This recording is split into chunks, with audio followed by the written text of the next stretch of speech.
Kia ora tātou katoa, te akarane o te tō tātou ora, tātou uipanga, ka pati au I tō tātou papa orometua tira tupu I a tātou, papa Sotini, kia rawe mai te tei puri akamata no tātou. Puri tātou. No te ia putuputu anga, te ka putuputu ia mātu. The Cook Islands Parliamentary Tō Tatou Vai Select Committee. This is a formal meeting. This means everyone who speaks will be recorded and these will be transcribed as official document of the outcome of tonight's meeting. I'm very humbled to see you all here tonight and warmly welcome any contributions that you may have to assist the committee with its review and findings with the Tatou Vai Authority Bill for 2020. All of the recommendations from tonight will be collected, will be deliberated and considered by the committee before submitting this to Parliament. So for the record, my name is Mark Brown. I am the Member of Parliament for Takuaine Tutaki Moa Te Otue Parikura, and I am the Chair of the Cook Islands Parliamentary Tatou Vai Select Committee, and I will be chairing the meeting tonight. I'd like to introduce the Members of Parliament of the Select Committee here tonight. On my left, the Honourable Selina Napa, Member of Parliament for Titikavaka and the Deputy Chair of the Tō Tatou Vai Select Committee. I'd also like to introduce the Honourable Terepai Mawate, the Member of Parliament for Amuri Uriia in Aitutaki, the Honourable Tehani Brown, the Member of Parliament for Te Ngātangi Areora Ngāti Arua from Atiu, the Honourable Albert Nicholas, who is on his way, Member of Parliament for Ruatonga, Avatiu, Palmerston, Atupa, the Honourable Patrick Arioka, Member of Parliament for Muri Enua, and the Honourable Agnes Armstrong, the Member of Parliament for Ivirua Mangaia. This is a select committee that has been elected by the Members of Parliament to review this bill and report back to Parliament. Some people have questioned why are there outer island Members of Parliament on this select committee. The reason is these members, all of us members, were elected by Parliament to represent parliamentary members, but I can add that all of our outer island Members of Parliament on the select committee are also landowners on Rarotonga. Our officials with us this evening to assist the committee with our review and the consultation on the bill. We have the Tō Tatou Vai officials, Mr. Gregory Longman, the Chief Executive of Tō Tatou Vai, Mr. Brian Mason, the Chairman of the Board of Tō Tatou Vai, Mr. Sam Napa Senior, a Board Member of Tō Tatou Vai, Mr. Walter Tuarai White, who is the Public Relations Director of Tō Tatou Vai, and we also have our Parliament's Secretariat staff that is here, Janine Daniel, the Acting Clerk of Parliament, Margaret Numanga, who is the Committee Secretary to the Tō Tatou Vai Select Committee, and we also have with us the Hansard Unit of Parliament, Tai Manavaroa, who is the Editor of Debates, Janet Brown, the Hansard Recorder, and Unuia, our Technician. And also we have with us our translator for tonight, Te Noa Puna. And lastly, I'd like to acknowledge the presence of the Speaker of the House with us tonight, the Honourable Nikki Rattle. Also in the House here with us tonight is representatives from the Te Marae Ora, Dr. Uka, and the Solicitor General of our Crown Law Office, Mr. Stuart Baker. To begin and assist the Hansard with their recording, for each speaker, could you please, when you do want to stand up and make a statement or ask a question, we ask that you clearly state for the record your full name, your title, either as a landowner or in the catchment area, or the organization you are representing, or if you are representing yourself as an individual. And also please state for the record your village or waka. There are 3 microphones you will see around the room here, on that side, in the middle, and on the side there. Please let me know if you would like to speak and make your way to one of the closest microphones to you to put your question or your statement. Before I open the floor to anyone, may I just briefly say that the Parliamentary Tatou Vai Select Committee was established by Parliament on the 8th of July in 2020 to review the Tatou Vai Bill and to report back to Parliament on the 30th of September. The expressions of interest for submissions on your views on the Tatou Vai Authority Bill have been advertised and announced on our radio and in the paper over the last few weeks. We would like to advise and encourage all members of the public to download an e-copy of the bill and the explanatory notes from the Parliament website or from the Parliament Facebook page, or you can collect a copy from the Tatou Vai office in Takuwaine and submit your submissions to the Committee Secretary Margaret Numanga, or simply call her at Parliament for guidance or advice. As you can see, we have a tight schedule. Already we have received submissions and requests for presentations from various organizations and groups. The closing date for submissions on the Tatou Vai bill will be on Friday the 11th of September. So we have at least the next six weeks for organizations or members of the public to put a formal submission through to the Select Committee. That will close on the 11th of September. I'll now run quickly over the remaining of tonight's proceedings. Firstly, I will invite the Tatou Vai officials, Mr. Brian Mason, the Chairman of the Board, Papa Sam Napa, Senior Board Member, and Greg Longman, along with their staff, Walter Tuarai White, Adrian Teotai, to begin the presentation to us on what this bill is about. Their presentation will be broken down into parts. So in this bill, there are 8 parts. So we will allow for questions to be asked and clarified in each part. So as we finish one part, I'll open the floor to invite speakers. And again, I'll remind speakers, those who wish to speak, to please, we will indicate which microphone you can go to. We would ask that you allow the presentation to complete each part before we invite comments. And again, clearly state your name, organization or title that you are representing. Before I hand over to the gentleman, I'd like to make a point of clarification that has been in the media for the last few days. Some of you may have seen in the newspaper the statement that was made, attributed to myself, that I called our landowners extremists.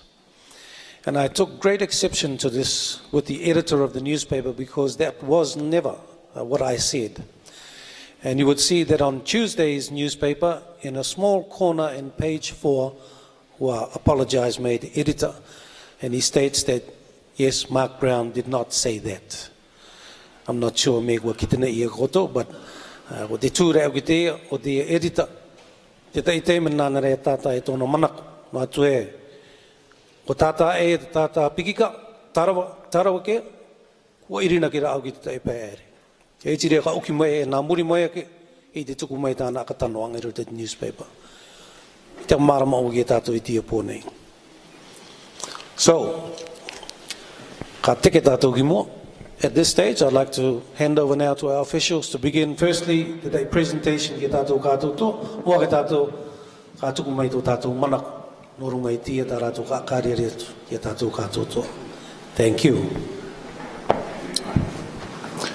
Me te katupaka te tātou chairman e o kumisi ngā teitei. Kia ora ana these tangata ko Walter Tatou Vai toko ingo. E rara nā ngā Tatou Vai.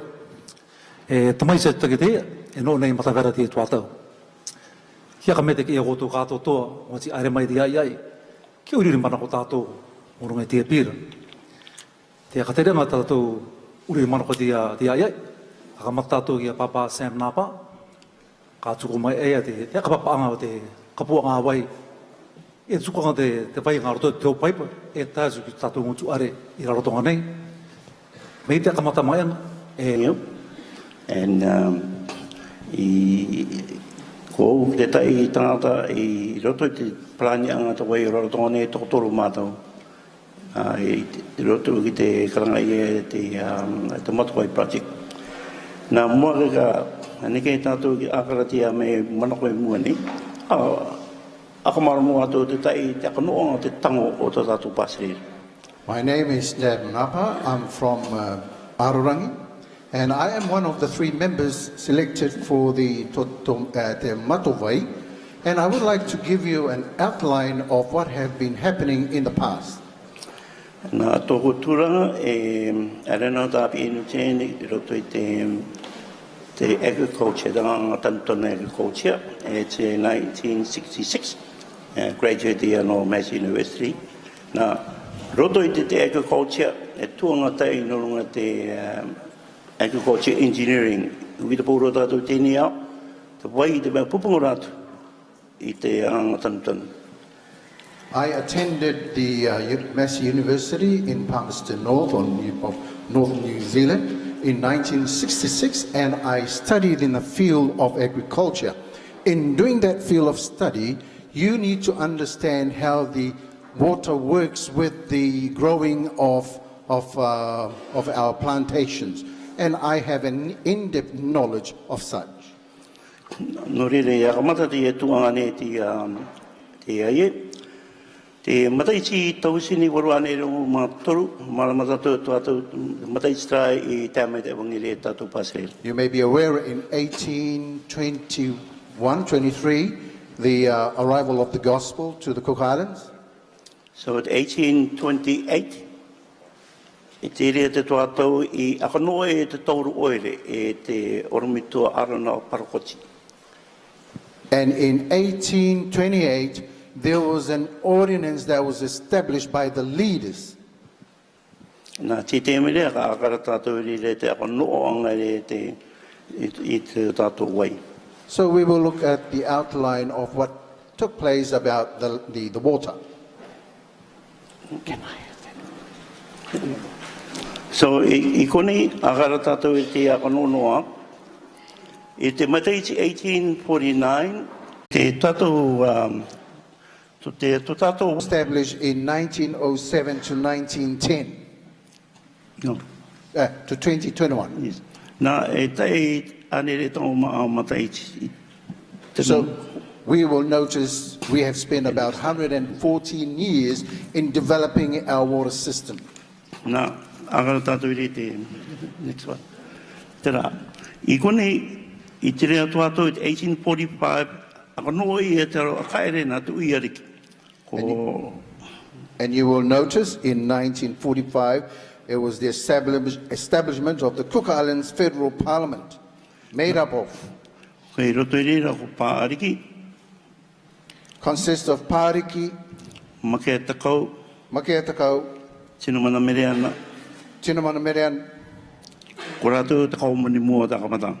They consist the first federal parliament of the Cook Islands. Yatiri agatatu I raro mai rira. Taratu me mua I rawe. Akutupuratu te Au Empowering Act. And below that, you will notice that in 1899, they established the Au Empowering Act. I roto tia ture e karoko e ratu te koue te tangata I tanga. And in this act, it gives them the authority and the power to make people work. Roto te 1901. And in 1901, And you will see e para ko to kim pupung. there is the domestic rate, which is $6 per annum, and the commercial rates too.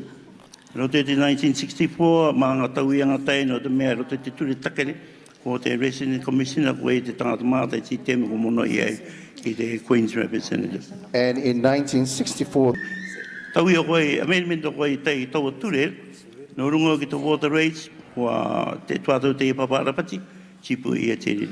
and you will notice in 1972 there was further amendment to the Cook Islands Act, the repealing of the domestic water rate.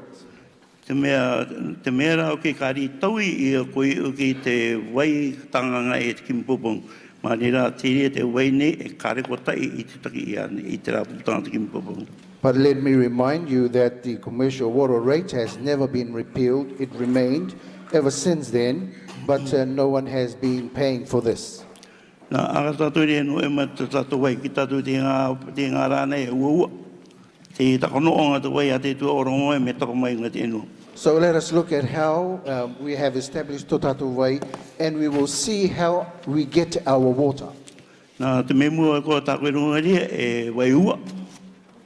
You will see from the PowerPoint that our water here is from rainwater. Te ngā matai ki te paku muri kua tauturu te kaumani te isi tangata e rua tausin tanga wai plastic on tausin rita.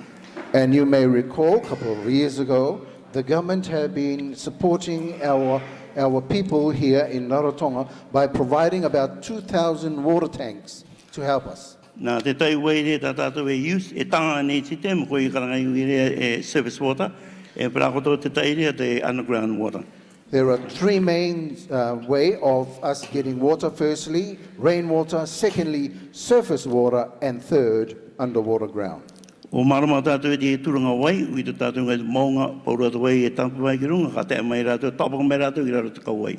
And we will notice that the water that we receive runs from the hills down through the valleys and through the streams. Nā tra wai ro te kawai, koe te rea te wai e tutu ai anu karanga e free the wai.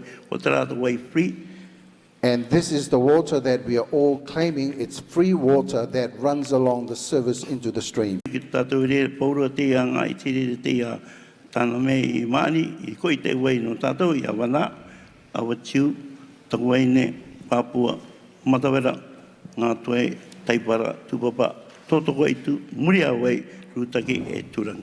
So you will notice from all these valleys, we have catchments, and there are 12 of them around Rarotonga.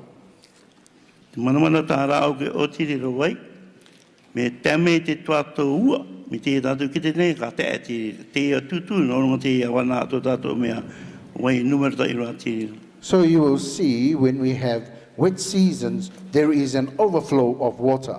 But when there, me tame rā te maro, o te tātou ki te rea ka re wai, te me te rai re ro wakamata tātou re te kope kope. when there is a drought, we don't see the water overflowing, and that's when we start talking about it. Okay. Nā runga ki rea te tai rawa ngā te kaumani i te kimi mai, te tai wai no tātou, ko i uke karangai e te papaia te underground infiltration gallery.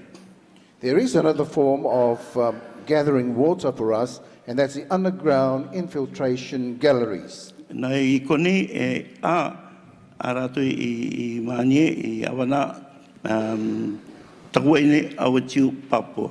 And there are 4 galleries that we have here in Rarotonga, Avanataku and Avatiu, Papua. Me te tā rātou mānianga te rā me semena rātou te katau, tuku rātou i rātou te wāru, raro ke te enua. So this is the system they use to capture water from underground. Nā, I ti te mene rira, akara tātou i rire te tanga hoa ato tātou kaumani I rawe I takamita ki tātou wai. So we will now look at the things that the government have implemented to provide us with water. Nā karakoto koni, te akonono e koni, paurua tāna ngai rawe no te kāre e rawa te muni, te māngai roko mai tire mata I te budget, man tātou te rama me te stage 1, stage 2.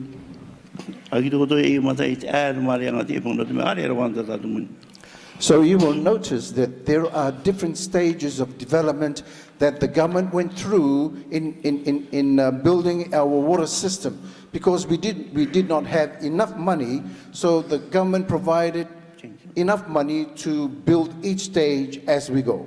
So ki te koto re mata iti o ti mai ta tuanga I runga te upgrade anga te kamita ke anga te karanga ia te submain mono ia te paipa auri ki te paipa PVC. And you will also notice that it came to a point where the government was able to replace all the old pipes and installing with the new ones.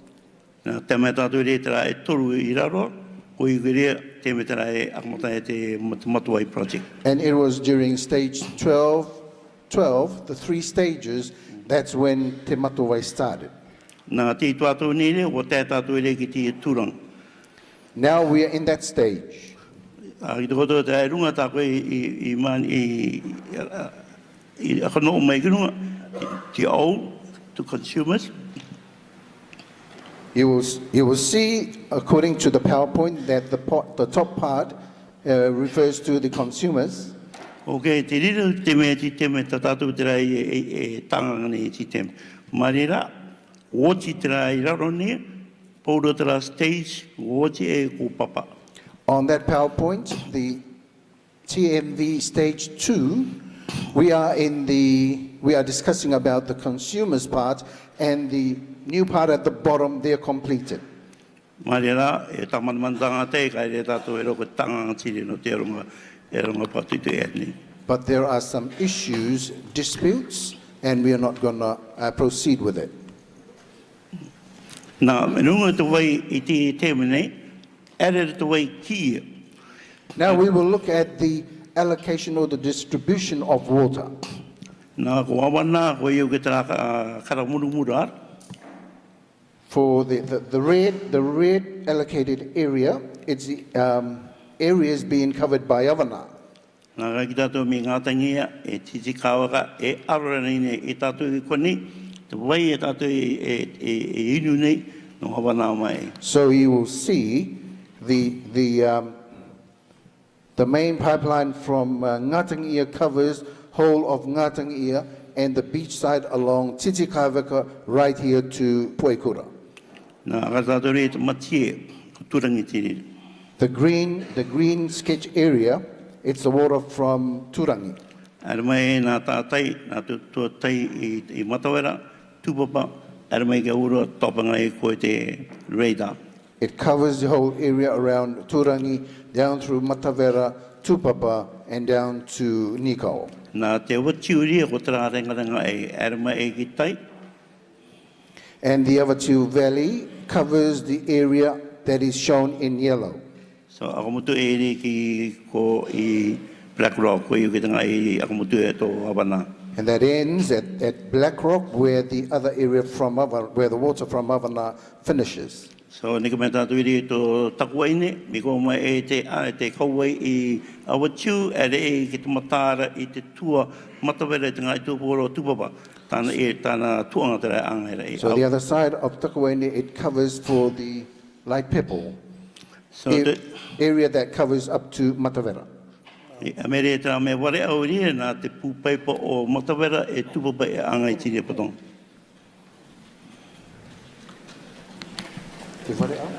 Ngare o purple. And the pepple covers the Matavera and Tupapa area. Anyway, te mea ui kai rira, o auta te re, tātou kone uta, te wai no rira mai, no ngātoe, rūtaki, e Papua. And the area that covers the light blue area is the water from Papua and Rutaki.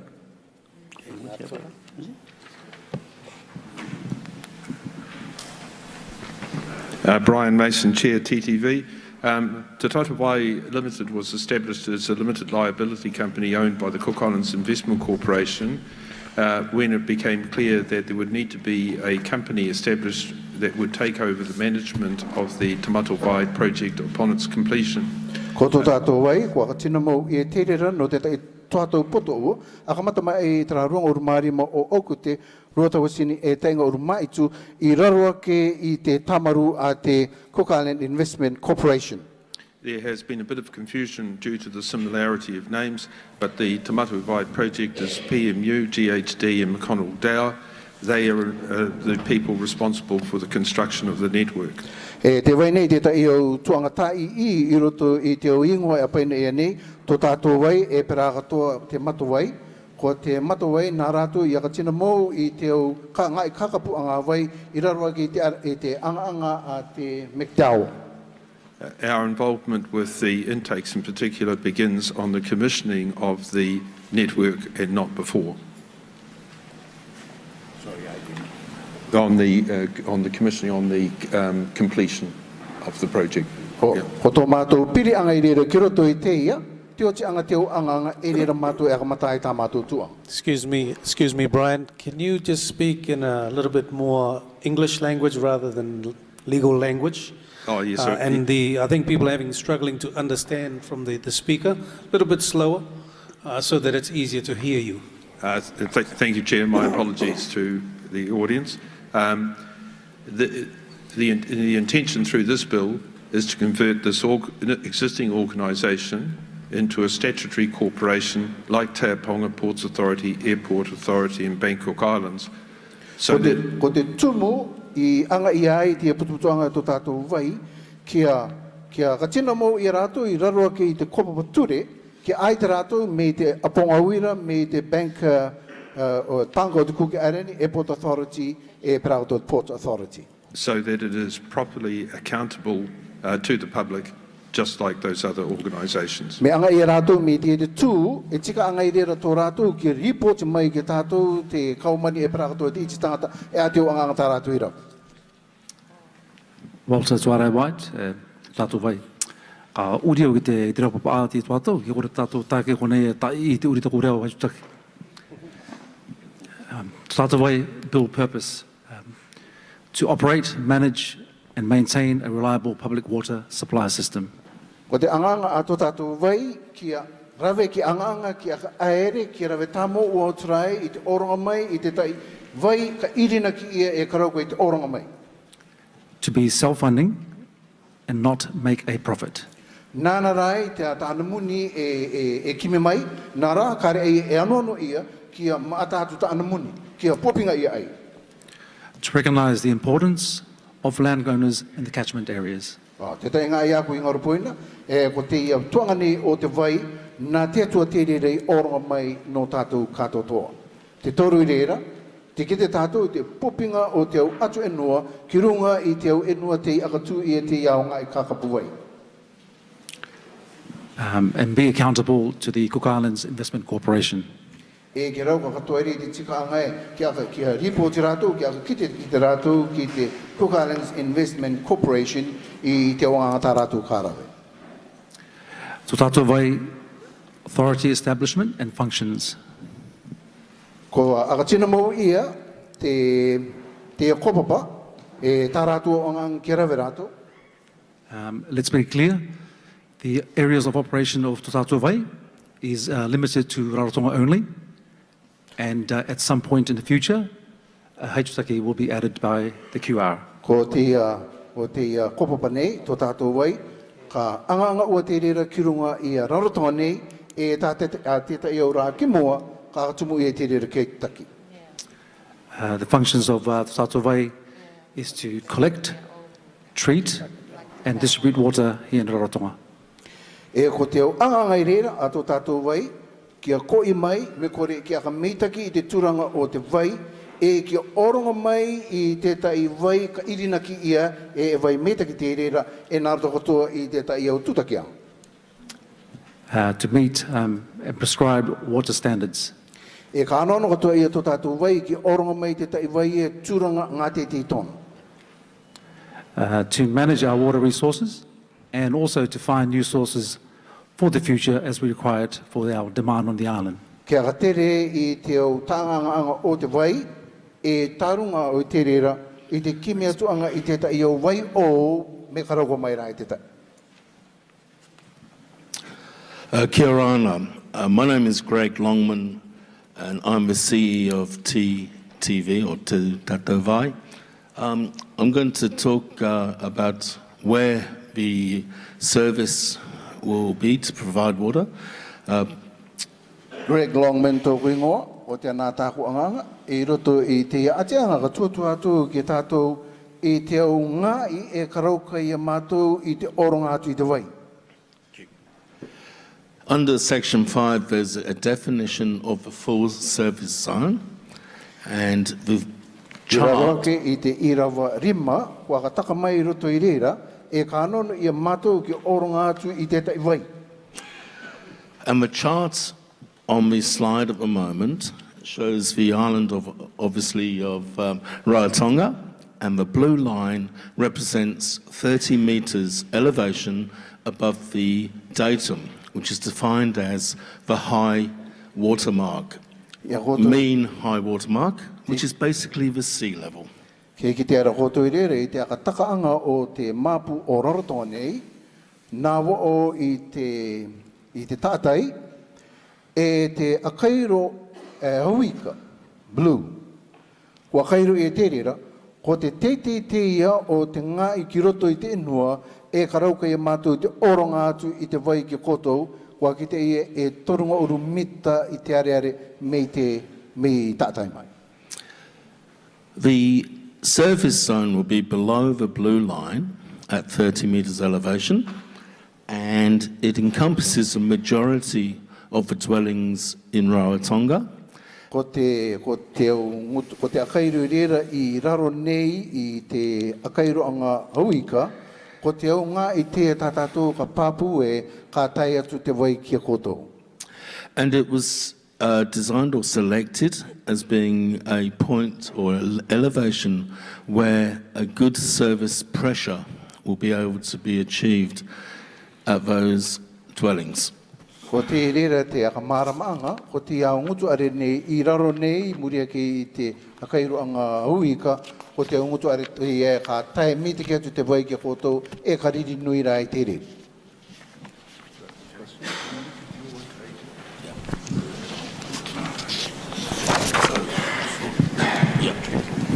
Kia ora tātou katoto. Greetings. Te tuanga nunga te pire nunga tātou catchment ja.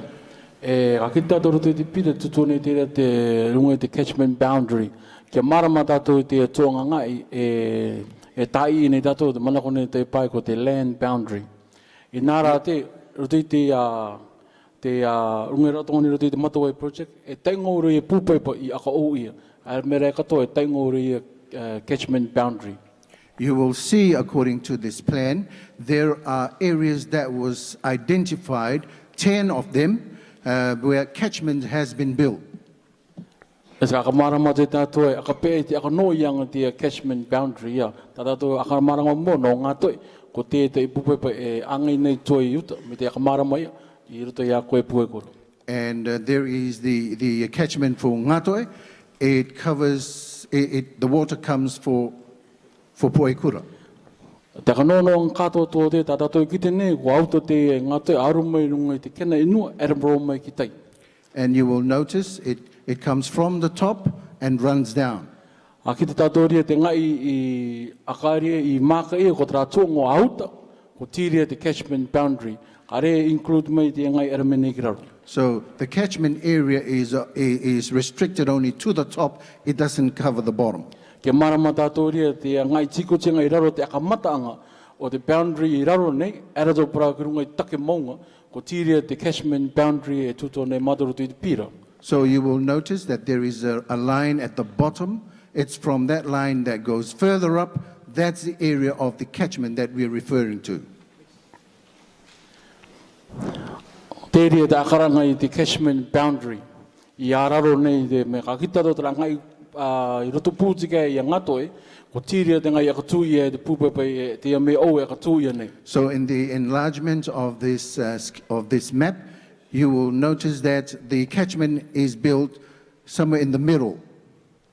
A ki tātou ria, te kanonoanga I te catchment boundary, kari I aru o I me tamana ko nā mātou e ākatana pa anā ko, ere ka pra kirung. So when you look at this, at the sketch of this plan, it's not just a matter for us to determine this is how we're going to do it. Te kanoa mātou te catchment boundary raro nei, kua tamata mātou I te akaneke I te boundary kia watata te kiuta, kia roka I tātou te mātango te inua I raro nei, kia roka rei te atu inua, te tangata I te tānganga I te reo. So when we establish the bottom line of the catchment area, we try to push it further up so that the landowners will still have the use of their land. Te koronga mātari te kanoa I te line I raro nei, te catchment boundary koioki. A ki te tātou rungo I te tuai I ruto I te o, I ruto I te maunga, ko te ngai kotinga te me eke mai ua mai, me eke mai te wai nā rungo I take maunga ki raro, ka ere pōro mai te wai ki roto tiki te ngai o te intake. And therefore, in putting this boundary at the bottom of this sketch map, you will discover that it is in the middle of the catchment of the hills that runs down. Te koronga mātou kone, nā tiria aka pāpū mai aka pētika te aka noonga I te kena. Te kena koe te catchment boundary, kia roka pōrua te wai ka eke mai naru mai takamonga ki raro, ka ere mai te rere kuru te tera pupe, ko te ngai tā mātou ākara nei, kia pāruru ia ruru te catchment boundary. So we established the bottom part of this catchment because that's where the water comes together and that's where we will establish this catchment. I te aka mana, aka pāpū I te koe ko tanga mātou I te kāntau te contour, te erango te maunga. Aru ki te maunga ere meni ki raro te iu tupatia tika mai ki raro. Te pai maunga ere tātou pupupa manga paere, tā paere. I nāra te whai me ua mai ka eke mai rea nāra te mai te intake. The key thing is kone te intake. Pōrua te o whai ka eke mai nāra ngai te take maunga. Tā mātou tera ngai kotinga tera I akanoa mātou te boundary as further as we can ki uta. Ki loka I tātou. Nō te mea, pōrua tā tātou anganga ka rawa tātou ki uta te anganga tonu. E rawa nei te pai pupepo ko hamataka e tanu ana te tātou istanga te uta. Pōrua tā tātou anganga ka rawa tātou ki uta. It will affect what we do up there. Make it vai roto I te intake.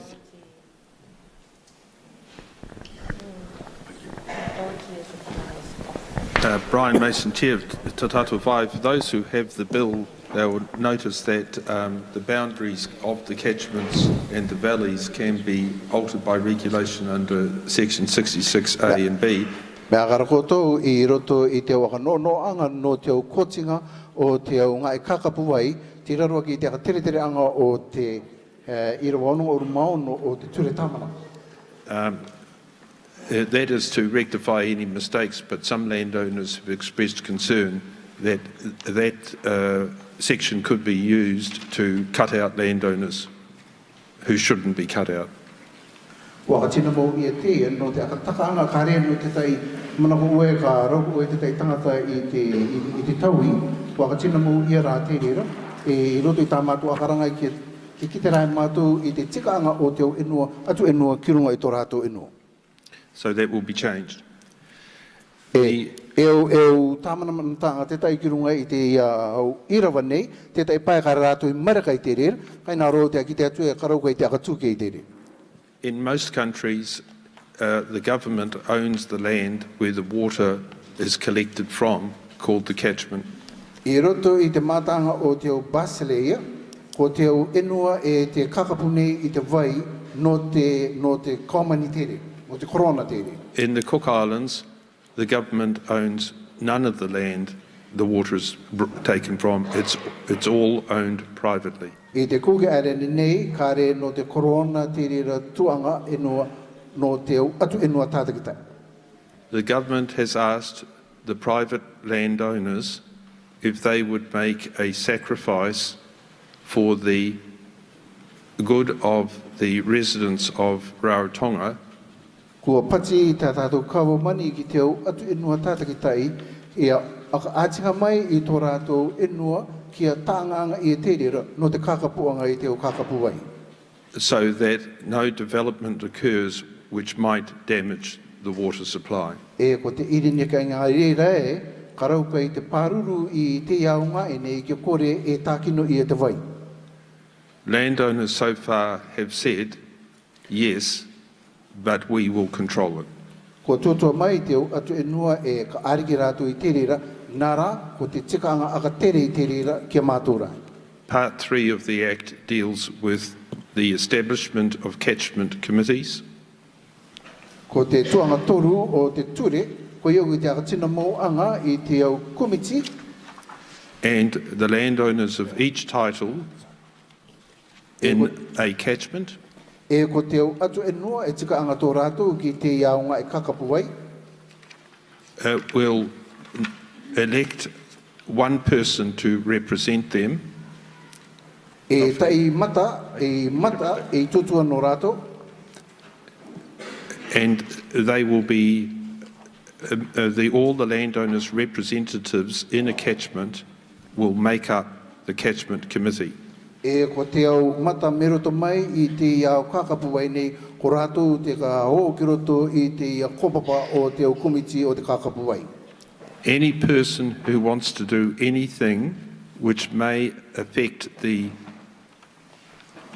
quality and the quantity of the water in the catchment must get the approval of the catchment committee. Ko te tai wātu tangata te ka rawe I te tai tū anga ki roto I te iaunga e nei, me kore aka tuke I te tūranga o te vai, ka nonu I a rātou ki arawi atu I te au komiti o te kakapu ai. And that includes Tatou Vai. Wa o ka tua atu I te kopapa nei tō tātou wai.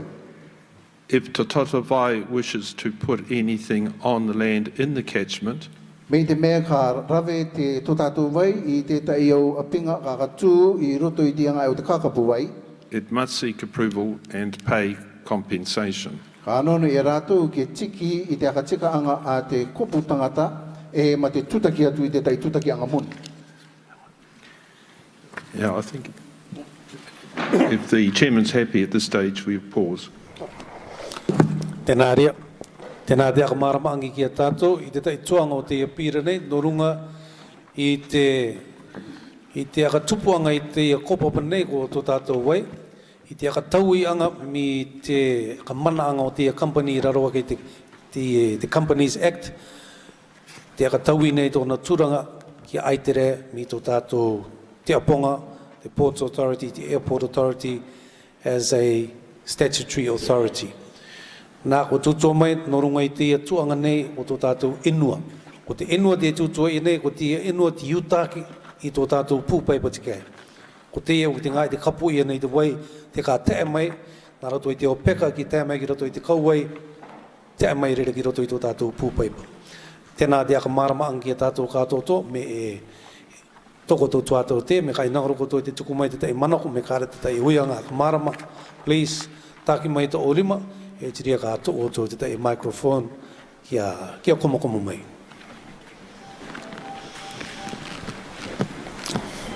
Yes, please, you can use that microphone here. Ana mai koe ki mua nei, tuku mai koe te oingoa.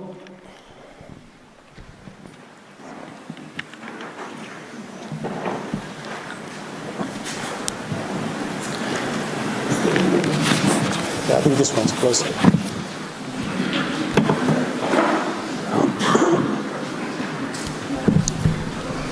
Kia ora ana, tōku ingo kono oro tu oro. I'm from Ararangi and also have interest in the land in Rutaki, especially in Ngātoe. E ui anga o tāku. You were saying, Brian, and sorry, I forgot the name, that about the boundaries of the catchment. Okay, Ngātoe is an uninvestigated land, and we have interest below that that catchment. So what are your intentions of this land with no landowners? That's question number one.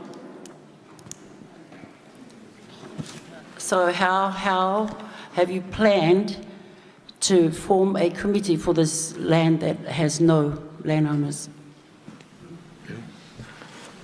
Brian Mason, Chair, Tatou Vai. The bill provides that the CEO is what might be called the placeholder, but the minister can appoint somebody. A number of landowners have said they're not happy with that. Just a minute.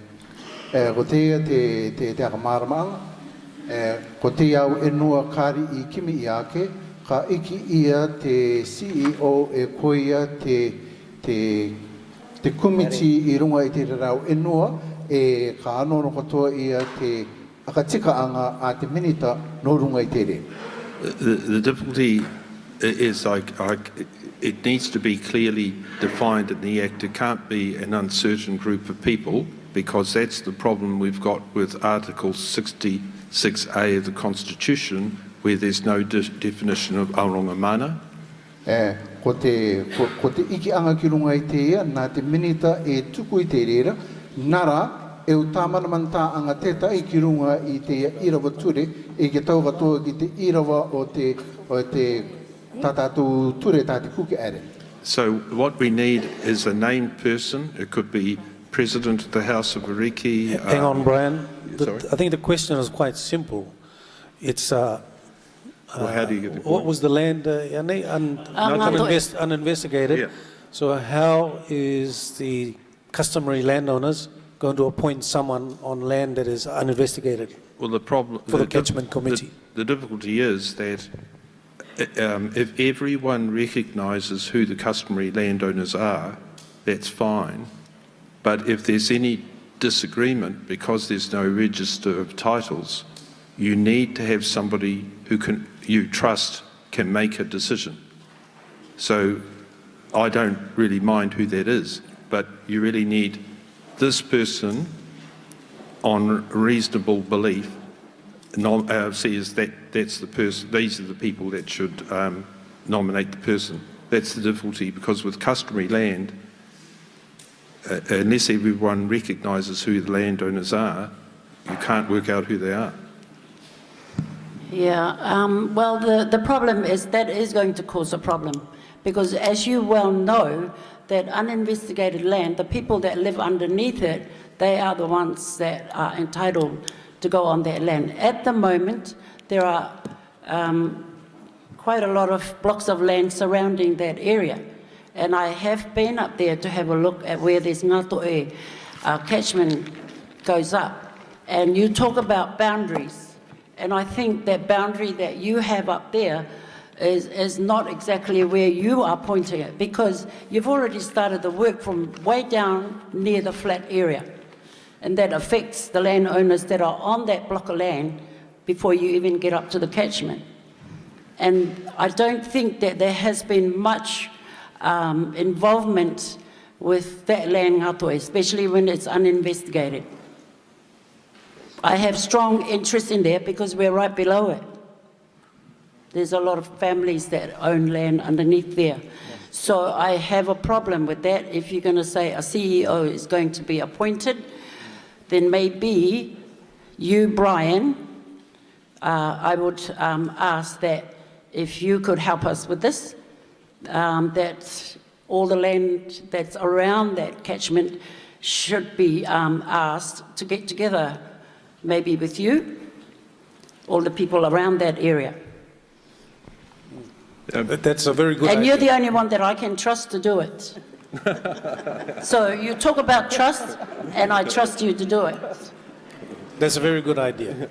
Okay? So that's the only problem I have with this for now. No, that is. Thank you. And just to clarify, the map that was shown, the boundary of the catchment area, doesn't follow a land boundary. It follows the ridge of the mountain. Ridge of the mountain, where the water falls, it will fall down this side. It falls on the other side of the ridge, catchment K. So that's the difference there. But thank you very much. Not that our suggestion, I think, very sensible one. Yes, Derek. Okay. Kia ora, Deputy Prime Minister, and Ministers present, and everyone here, and the team over here. Thank you. Okay, my name is Derek Stanley Piru. I am a landowner at the Takoine catchment. My father, Oliver Piru, is a landowner at the Avana catchment.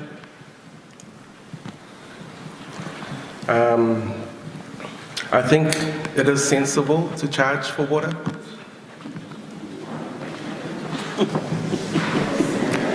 I haven't finished yet. But it is a sensible choice to do. I asked, because on page 13, number 31, section 1, that you use a family of 5 with 3 children as a guideline of how to, on consumption, on an average consumption.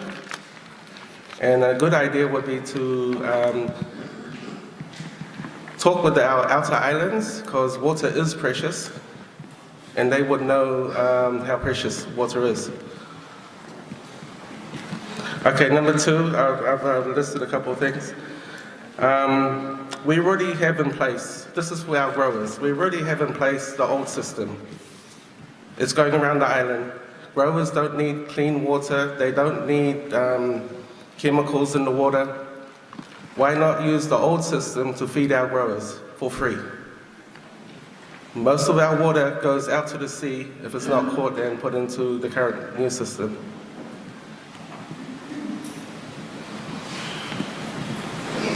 Okay, number 3 is regarding hotels and businesses.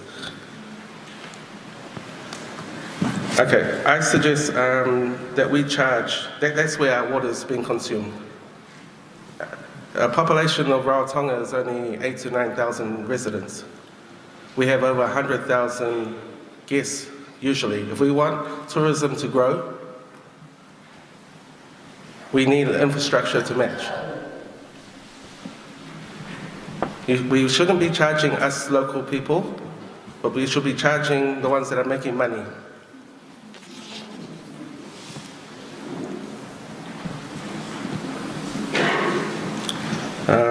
I think that's all I've got to say. Thank you. Thank you. Thank you. Thank you, Derek. We haven't moved to the part 4 yet, which is operations, but which coming up next. Yes, please. Thank you, the Minister. To delegation, kuto yarmai, takato ngang mania, takato pemeni mitakino te istang. Before the nganga kakutupu gua takapinian te ino te ino te inspection, ino te pachianga te chikanga te au landowner, no to rato ngai no te wai. Maybe about to well, there was a delegation that went around the island, and they were asking for the permission for where the water intakes are to be, if the landowners can agree with that. And maybe Sam can remember this. You remember in 1913, your Ariki Miriana was kicked out by us. So he's been on our land. 3 of my lands. I am Pera Tutara, Tinamonteo from Marangi. Pera Tutara Monteo. So Miriana was kicked out from one, so we take the power for that, all those lands. I'm glad that you, the government, are dealing this easily and giving us a chance to talk. And one of those, I speak that night, and one of the things I said was that sure, the water is from God. It comes through the property. Since 1907, there has been charges of the water. I'm 76, and I remember that very well, because we never paid our water bills. Please, Minister, you will never be successful. We will never pay our bills. Okay, I'll add on that. I own a house in New Zealand for 35 years in Auckland, right in the center. And the water there is treated. And at times there were people staying in my house. And you know what happened? They don't pay the water bills. Now there's a new rule in Auckland that all the owners of the property have to take I'm old, I'm going to go pay the bill. Well, if you're going to make a bill here, all the children will not pay and end up me paying it. So please think carefully what you're doing. Thank you, Papa Tati. One more. For the man who's saying, oh, giving us good water, and we're going to have to pay for this. Mark, this is what they call filter. And I filter your water coming into my property for 4 years over here. I cleaned this thing. I just cleaned it the other day, only 2 days ago. Look, it's full of mud. Are you going to charge this water to me to drink? How is this mix? How are we going to call this a Coca-Cola mixed thing? Look, I cannot see you in that pipeline. You're going to give me a clean water. You know why? This is a residual from the mud, from the water of the rainy day. And they are sitting in those pipes. Can the expert tell me how many kilo of mud are in one pipe? And you surround Raro, it could be 25 to 30 tons of mud inside the pipe. And you're going to mix your chemical, you're going to end up like this every day. You can't charge me this. Look. Clean water first before we talk the money. Thank you, Minister. Thank you, Papa Tabi. Thank you, Papa Tabi. I did it to Tamana. I did it to Tamana. Could take the Koranga, Tattoo in order to charge it to Tattoo along the way. No, they don't get to the Pyrenees, but to Guna that it's away free. No, the Kato to Ardatu at the Mato the way. He took it to me, white on the Canada Namo, Pita Papa Tapi Kalamai. It'll take a couple of years. You get the meeting Tato, educate the white to the way the Tangang in a to Tato to a Karoko really Tato, they are annoyed to take Tuang away. Irava, Itiong to a Raveta Lato Angang. Make a Kaimo Mora go it away, go tell it at the Tame, Capira, you go it away. Yadomana go tell it about Tapi for Makwa. No one then I filter that we are carrying my quite Tanuarta. Karuki upping a Tamu Yak. The Tatou Yakatu. Tatou Vai, the Tuato, the airman name, Mirotomai, the Kawai, Kiroto to Mutuari. I refuse to eat, or it the way, Vadi, the Tuato Hua, at that way it in me. Kitanga or Tato Yaka Yakamata Tato Yanga, Tiao Ping Tatou Yakatu, Ejiria, Kirauka Tato, Mita Aure to my the Tama, iti Vadi, the Repo to Tato Pipe, Tia Mene, Karaukari Tato, the way Ma. I the time I get to Tatou Mutuari. So, me cario Tatou Huyanga K, Norway to Tatou Catchment Committee the Inwa. Please, Kia Katia to Tiri, Makatato Kaneka Girunga the next stage of the Pirene Goyoki, Norunga the Tutakian, the tariff. Okay, go Teni, there are made a Torin. Kiorana Tato Katoto, there are Mato de Kotoimo, Mato Murine, Uteo, Teni Mataro.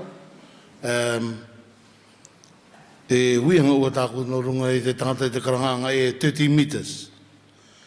We do it at Okare in Noto Itane. The Gumeni to Tattoo is not. I think I toy, I never good Monga. Then I toy mere Chirunga Gedra 30 meters. In the Karanga, the Kamatanga, the Pira, obligation of the TTV, the appointment of Mataway, Kimoto, Irunga Inua. Me the Macanariate in way, Chirunga the 50 meters. Kakapiri go to the Takanong, Cardinal Numero Makotawi. I would like to ask a question in relation to this 30-meter zone. As we all know that a lot of our land on the strait has been used, and so our people are starting to move up to the mountain. And a lot of our people returning from New Zealand wants to build out their houses. So there is the movement of people to build their houses above the 30-meter mark. So my question is, can Tatou Vai supply us if you're above this? Thank you, Nodanawi, and Teni, the Gitinati, Mapune, Irotoite, the Pira, Wakano, Yeteangai. Iraroki the line a week and Nekotenga, iti a ted way.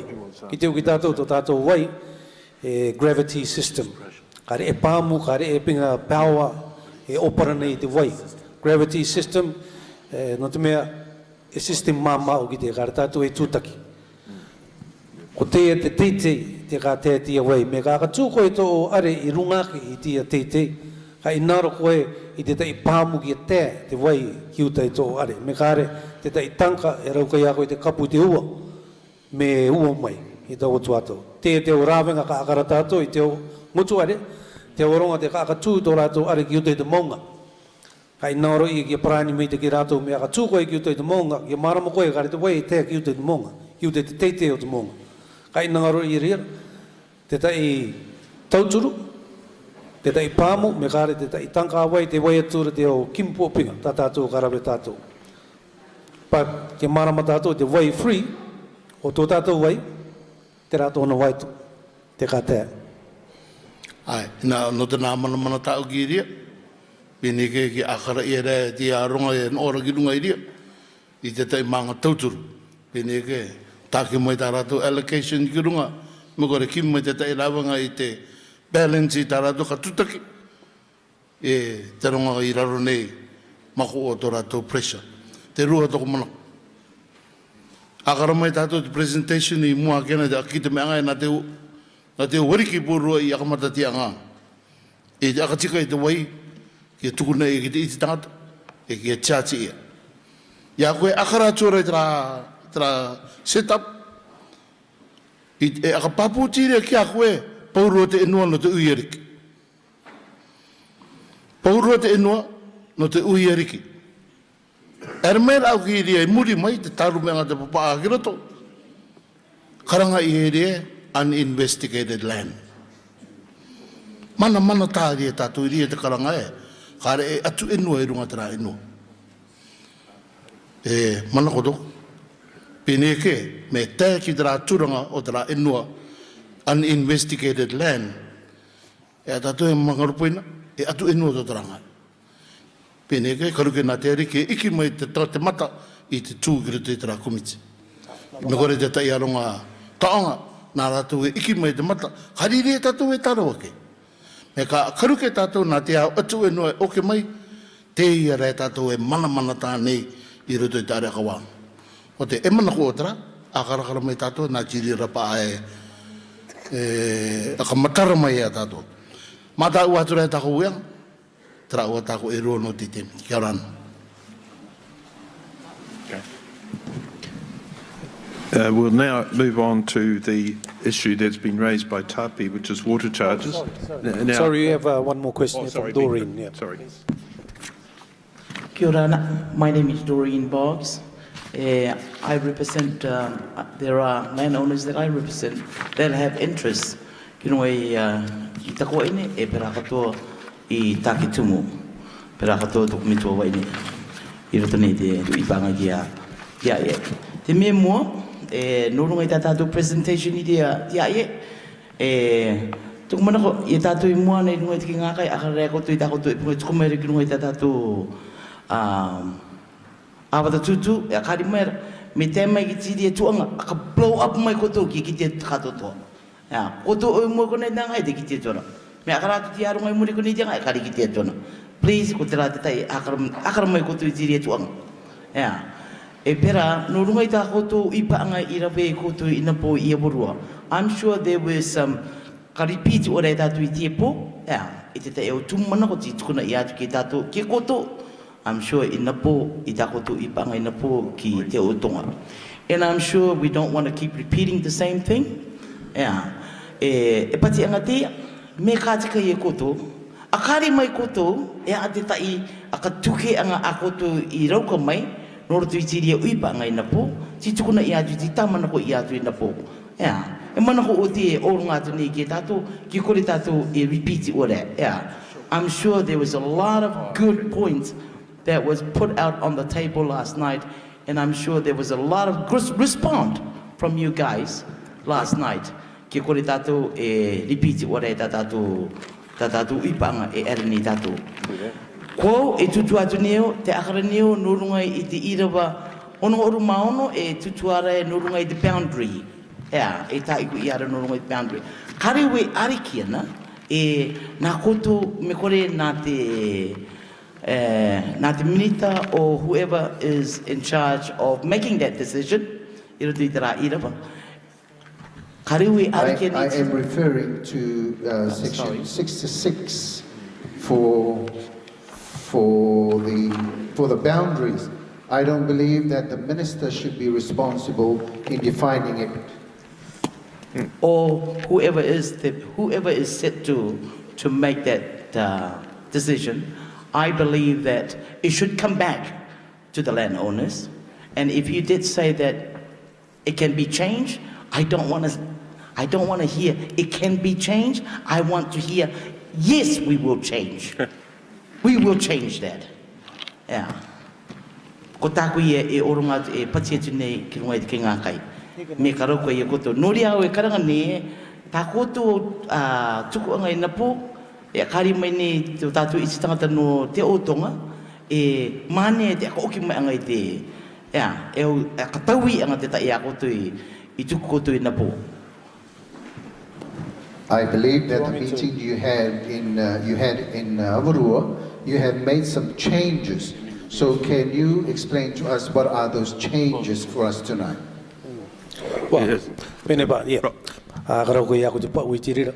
O te mea mua norunga I te au ngai, te au tūtua ti tukuna I mai I napo, I tā tātou uipanga I te oatonga. I think o te akarauka I te committee, I te ere nā roto I te pira nei, I te akakiti atu I te au ngai, I te tāmanako ia ka akatau I ia. But kai nāra rea tātou, ki o ki te tei tuatou ki tō tātou I te tangata I puai kura, I ki te miti ki rātou tā mātou I akari I te otong, ki kore mātou e kapi te tei ngai, o te mea te tei pēkari I te ana ki tā tātou uipanga I te otong, ki te pōrua tātou, tia te ka akari I ki tātou. Norongai te the section 66 no te akataui anga I te boundary tā tātou I kite, ko te akakoroanga o te ia section nei. No te mea, kairuki tātou I ngangaro kitana ia mai muri mai ake, ko te tai potonga enua, ko te tai au atu enua I runga I te potonga enua kari o, ki roto I te kōtinga anga, ti tukuna ia I runga I te boundary. E ka inangaro te au atu enua kia mata ia rātou, I runga I te catchment committee.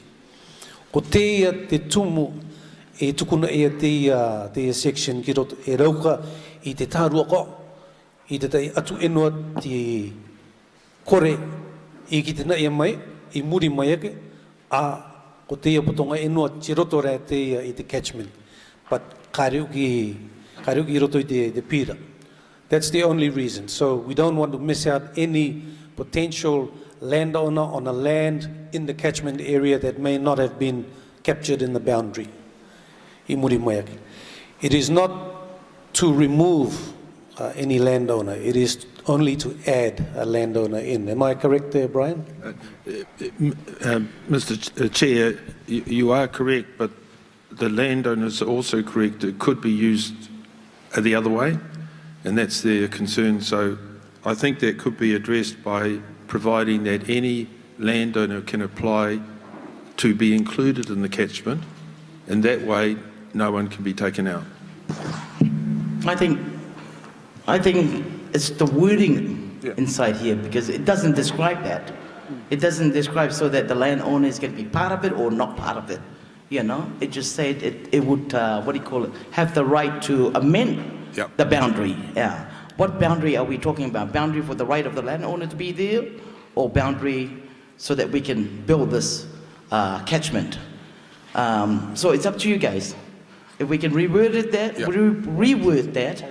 you know, so that we can understand it clearly. Because the way you're explaining to me is, I don't think we're reading it that way.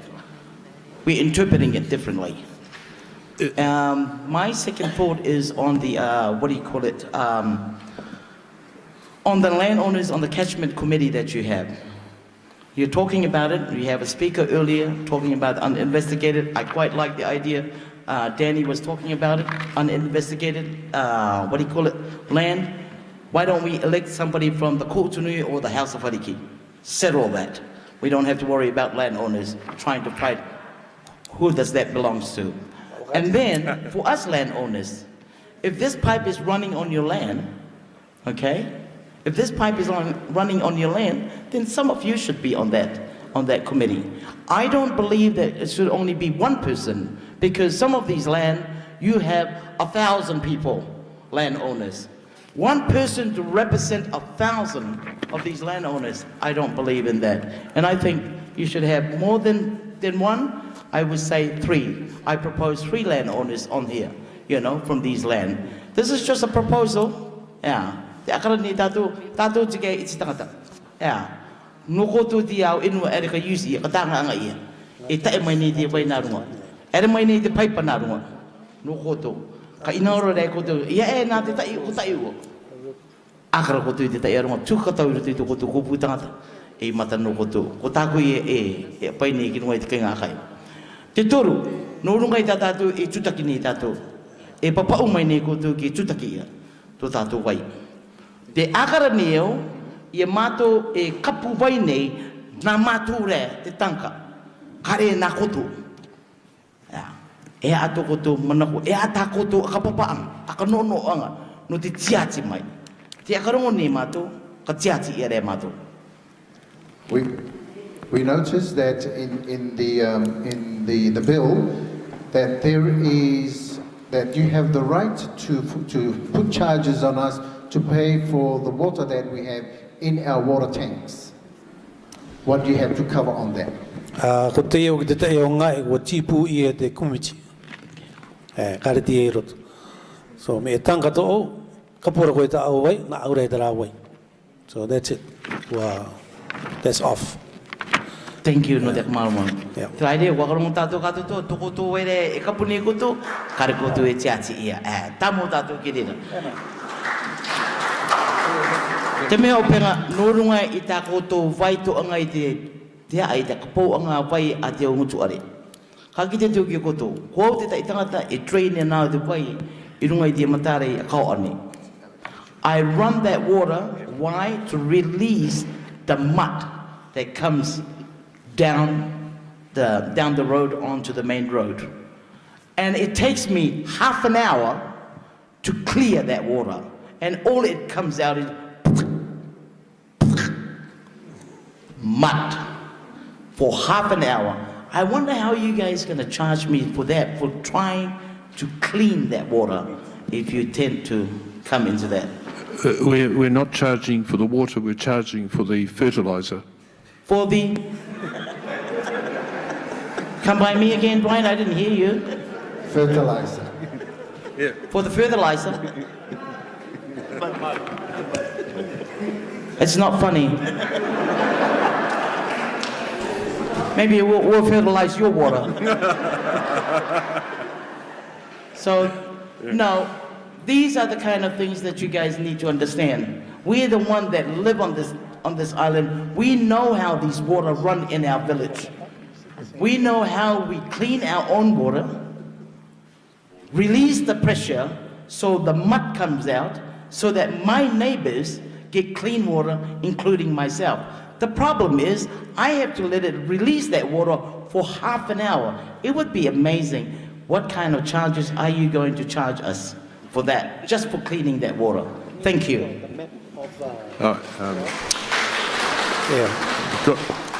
I'll just respond to Doreen.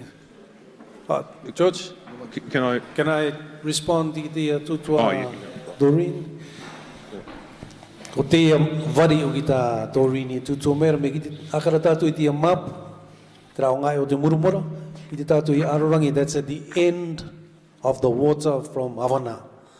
It's always the biggest area, me maro na ki ana, ko te ngai, from here, I Ruao, always the first to suffer. Ko te tumu, ko te mamao ki te away te tēnei. So we know that. But with the system, te ka tamau ia, ka remiti ere. Te ki tenei tātou, e tai pūpaipa e ngā e tāna ka āngai ai. Ko te system o tō tātou wai, ka rauka I te o pūpaipa kātou toa I te tuku I tā rātou wai ki te tai au ngā I ua I runga I tō tātou inua. So me maro ana te tai pūpaipa, ka rauka I te tai pūpaipa ke I te āngai I te ngai. So ko te paranianga te tamau ia I tō tātou system o tō tātou wai. But to answer your question, mita papa tapire. Ara tātou I tutaki me e wari te ka te mai roto I tō tātou paipa. Me e mataki te ka te mai a tātou ka tutaki. So yeah, that makes sense, common sense. You won't be charged for anything that comes out like mud. I wouldn't accept it myself. So thank you. Mr. Chair, just if I may, on Doreen's point about whether one representative is sufficient, that was an issue that was raised in the Sinai Hall. The challenge is that you want to make sure that the landowners are properly represented, so the committee has to be a reasonable size. But the other problem is you don't want it too big so it can't function. So, for example, you have, I think, 8 landowner groups in one area, so you end up with 24. Lindsay Francis and one other person, Nolene Brown, raised that issue last night. So it's something we're looking at to get the right balance to ensure that everyone's properly represented. Thank you, George. Kia ora na koto I runga I te ki ngā kai, kia ora na tātou, putu mai te apo. Toko ingoa, George Taikakara. Atu e nua I runga I Kiru, 107, 109F, Avatiu. In the poll, I raised one issue was really to do with the issue that has been raised tonight, but I don't want to go back on that. I just want to comment on the fact that we were consulted in regards to the development in the catchment area, on not only in the catchment area, on also where these facilities have been installed, mainly the tanks. I'm not too worried about that. One of the conditions we did set at the time was if we will allow the use of the land, provided there is no tariff on the water. That was one of the conditions we did set as landowners. We're happy with that. We also understand there is a cost involved in the operation of these facilities. And the suggestion that a certain amount be free, we're with that. My concern, maybe we could address it now or maybe at a later stage when we go into tariff. But just listening from the discussion last night, if I may continue to talk about this, just going back to the background of the consumption of water per person on the island. My understanding is the consumption rate, if I go back to the 1985 to 90, the consumption rate per person per day was between 600 to 700 liters per day. Can you tell me what is the consumption rate right now? Has that survey been done? Because that will have an impact on what our usage and our storage is going to be. And also it will impact on the rates. Ko te ui angata George e ui nei, I te mataiti warangoru marima ki te iwangauru, kua rave ia te tai akarakara ki roto I te mata a te tai tangata o ko tai ka kapopinga I te vai, kua katina mō ia me te tai hono anere ki te itu anere rita I te tangata o ko tai I te rā. Ea airira tā koto aka nono anga, me te mea ka kamata ke tātou I te tutaki I tō Tatou Vai no te aka taka anga no te tangata o ko tai. Brian Mason, Chair, Tatou Vai. George, I have difficulty accepting those figures for two reasons.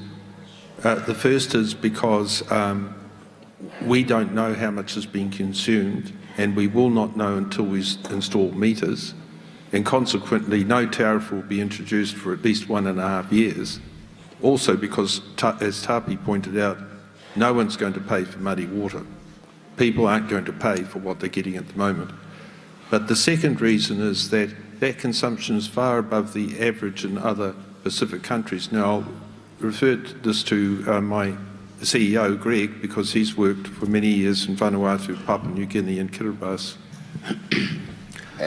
Te tāne tutua nei I ko te numero tāo e akataka nei ka rerau pa ia I te arikiro I te rera no te akatina mō anga I te akapoa nā rā ka akatau ka kara rātou te akapō anga vai nei tia katoa te tai kariti e akamata vuwe ki e tutakia ka pou me te tai tai ki te apamata iti e rere akara i ai no te akapouang. Ko te rua i rera, te karangani ai e ko te akapouanga ua maatatu ki aka aiti i atu ki te tai o Basirea i roto nei i tō tātou pae ko Greg i rera ka tūtō mai ki tātou tānei ki te iai aane i te au inua ke. So Greg Longman from TTV, Chief Executive. George, in answering this, I'd just like to share a couple of examples. One is from a developed country and the other one's from Vanuatu. I think I understand what you're saying. Yep. I'm fully aware of the fact that our consumption rate during that time was much higher than any of the Pacific countries. Basically for the reason this was taken on an average basis. That's how I got to understand that figure. But the point I'm trying to get at is when we consider the amount of water that we're talking about, maybe it's premature for us to be discussing this if this can be held back till we actually go through this process, because this is a lot of uninvestigated areas that we haven't even, we're only speculating. We're guided by figures and what people are saying.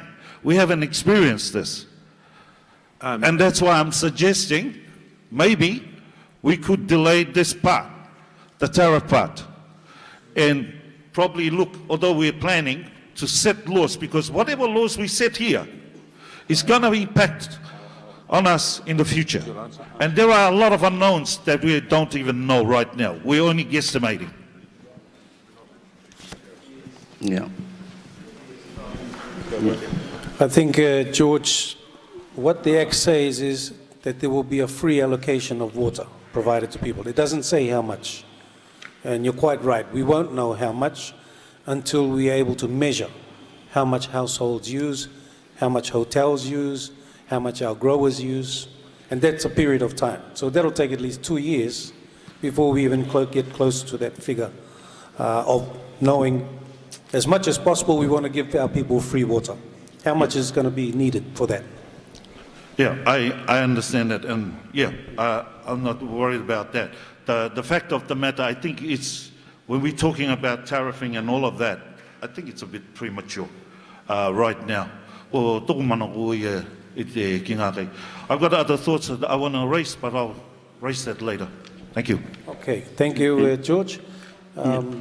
We have one more here. We seem to have jumped all over the Act now. We haven't moved through the other sections. Before we, Diane, just let Baba Sam, and then we'll have your one. Yeah, Mr. Chair, Mr. Sam Lapa. Just to comment, George Ilunga Ta'awa Tutuara, the motorway project, the Meakano Ora motorway project, the Mohoru water meter, a Tukun area. Cross section, another way to the Turungare commercial or Tiara Tiriburu, Rimoru in total. Rocomet a number the Kuimara to Ki Rocomet a Manocoe, Air Atata way a tang, a yet madam.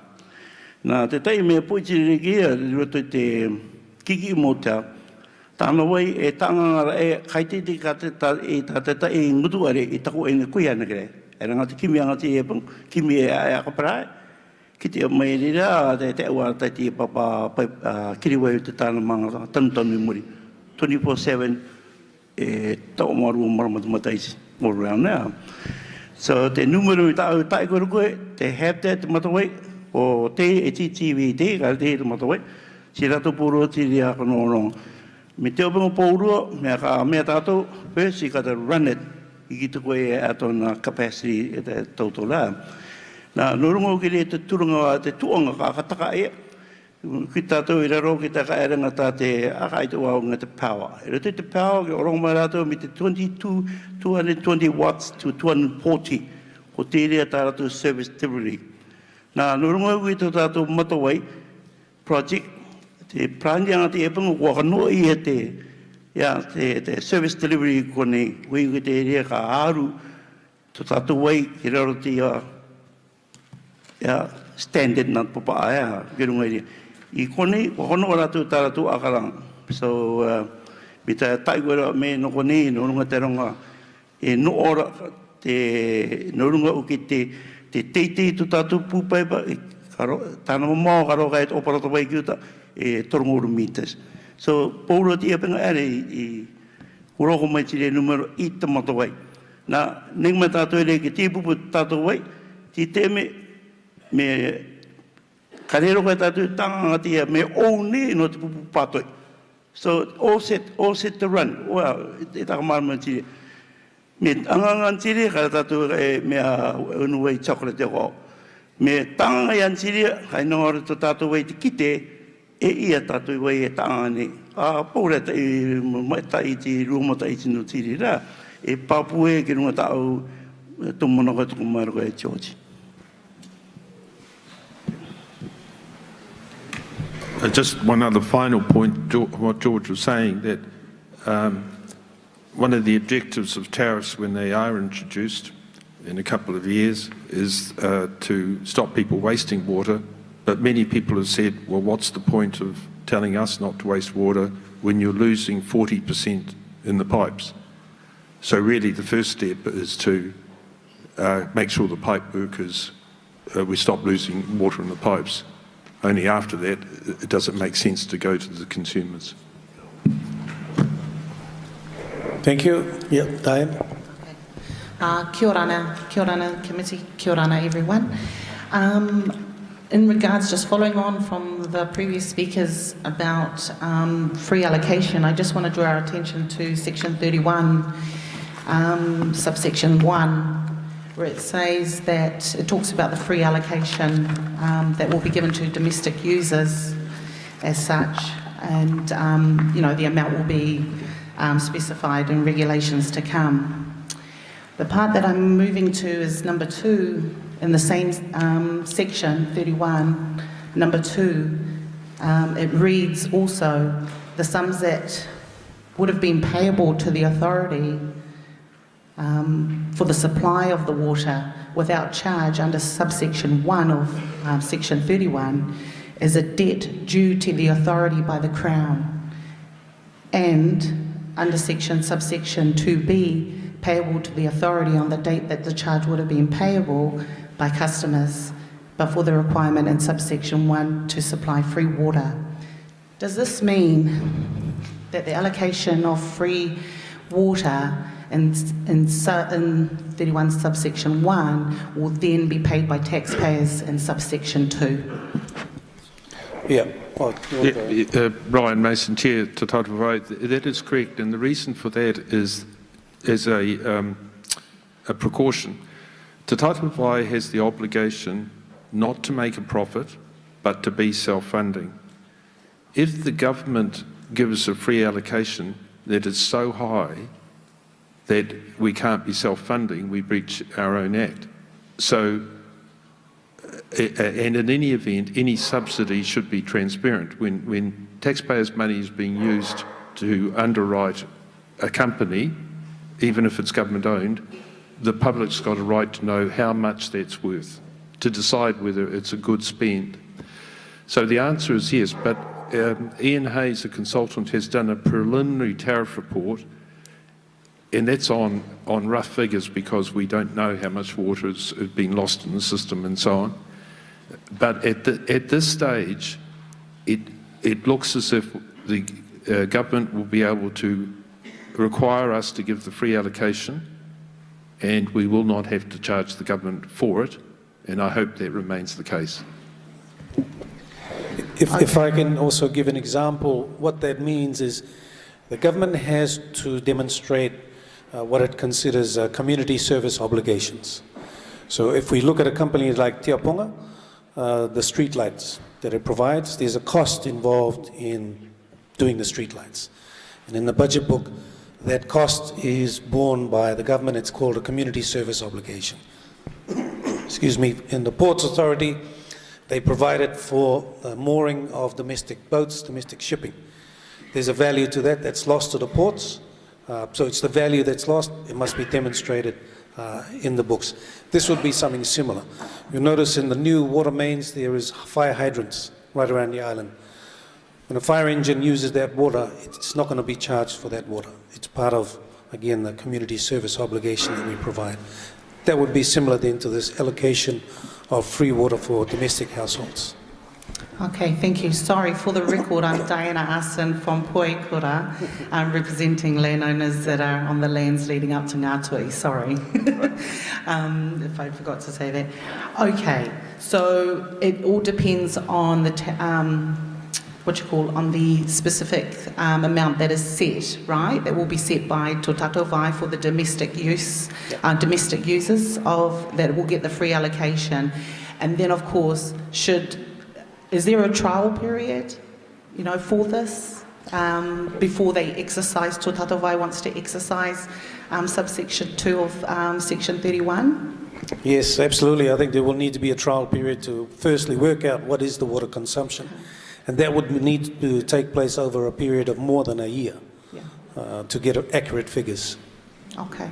It's just needed clarity because, of course, the promotion has been free allocation, but then there's this little sub-clause that says that in a roundabout way, the taxpayer will actually pay for it in the end. So I just needed some clarity about that. Will this clause in the bill be more clarified to mention what you have just specifically said? The true intention of the government and also of Tatou Vai in regards to this section. So will it be what? Well, I think will it be more specified as to what you've just said, that there will be a testing and then there will be a grace period so that this testing can be done, and then thereafter, once the allocation has been decided and confirmed, then that's when subsection 2 will take effect. Brian Mason, Chair to Tatou Vai. I wouldn't myself put a procedural matter like that in the Act. The key thing is this, that we can't really determine the free allocation until the meters are installed and we work out how much domestic consumers use.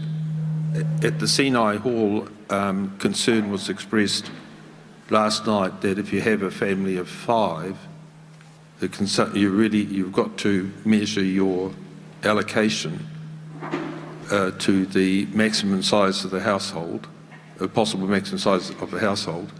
Otherwise, people may end up with an allocation that's too little for them to manage.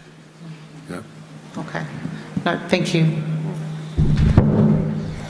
Excuse me, mega tika kia neke Brian I dana presentation no de mega ta goto hui anga ere tirungai dia section karatatu ya kari.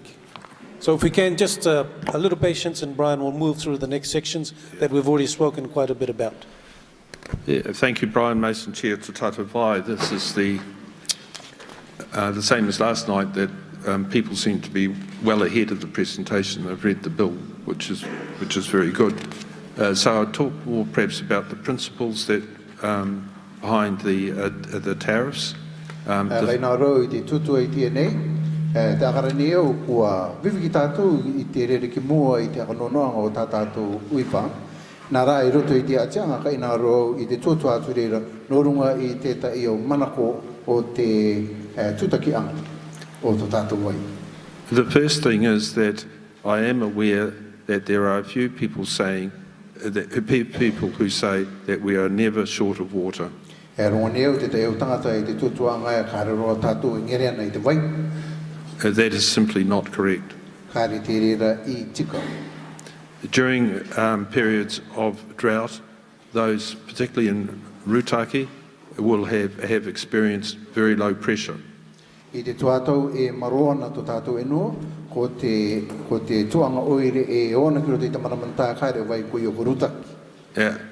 Some of our streams are almost completely dry. And that must damage aquatic life. And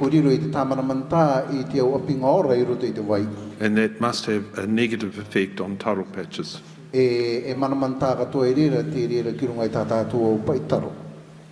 One of the aims of a tariff when introduced Ko te tai tumu I reira, ka anonu e kia tutaki e te tai muni aka pouanga. Is to cause people not to waste water. E aka maruru I te tangata e auraka kia kai mou I te vai. In other words, when people use water, they think before they use it. E me koti o kirira to tātou tū no runga I tā tātou aka puapinga anga I te vai e no tātou orai te. However, it is accepted by everyone that if people are going to pay for water, it's got to be a lot better than it is now. E kua ariki o tātou I rere, me te mea ka tutaki tātou I te tai muni no runga I to tātou vai, ka me taki atu te tūranga o te vai. Although Tatou Vai cannot make a profit, E nātou kia kua ka tina mou ia, auraka roa to tātou vai e kia kimi puapinga maata atu. that does not mean it will not waste money. E kare tirera e ka tuto mai o ka rai rātou e kai mo moitu muni. It is government's intention before any tariff is introduced O te mana kono koanga o te kawamani e muake ka aka tina mou ia te tai au aka tutaki anga muni, aka po anga muni. that any tariff we set will be subject to the review or determination E I roto I te tai au akairi anga tero, tutaki anga nā tātou, ka ere ki roto I te tai putuputu anga nā rātou e ākarakara norunga I te reira. of the recently established Competition and Regulatory Authority.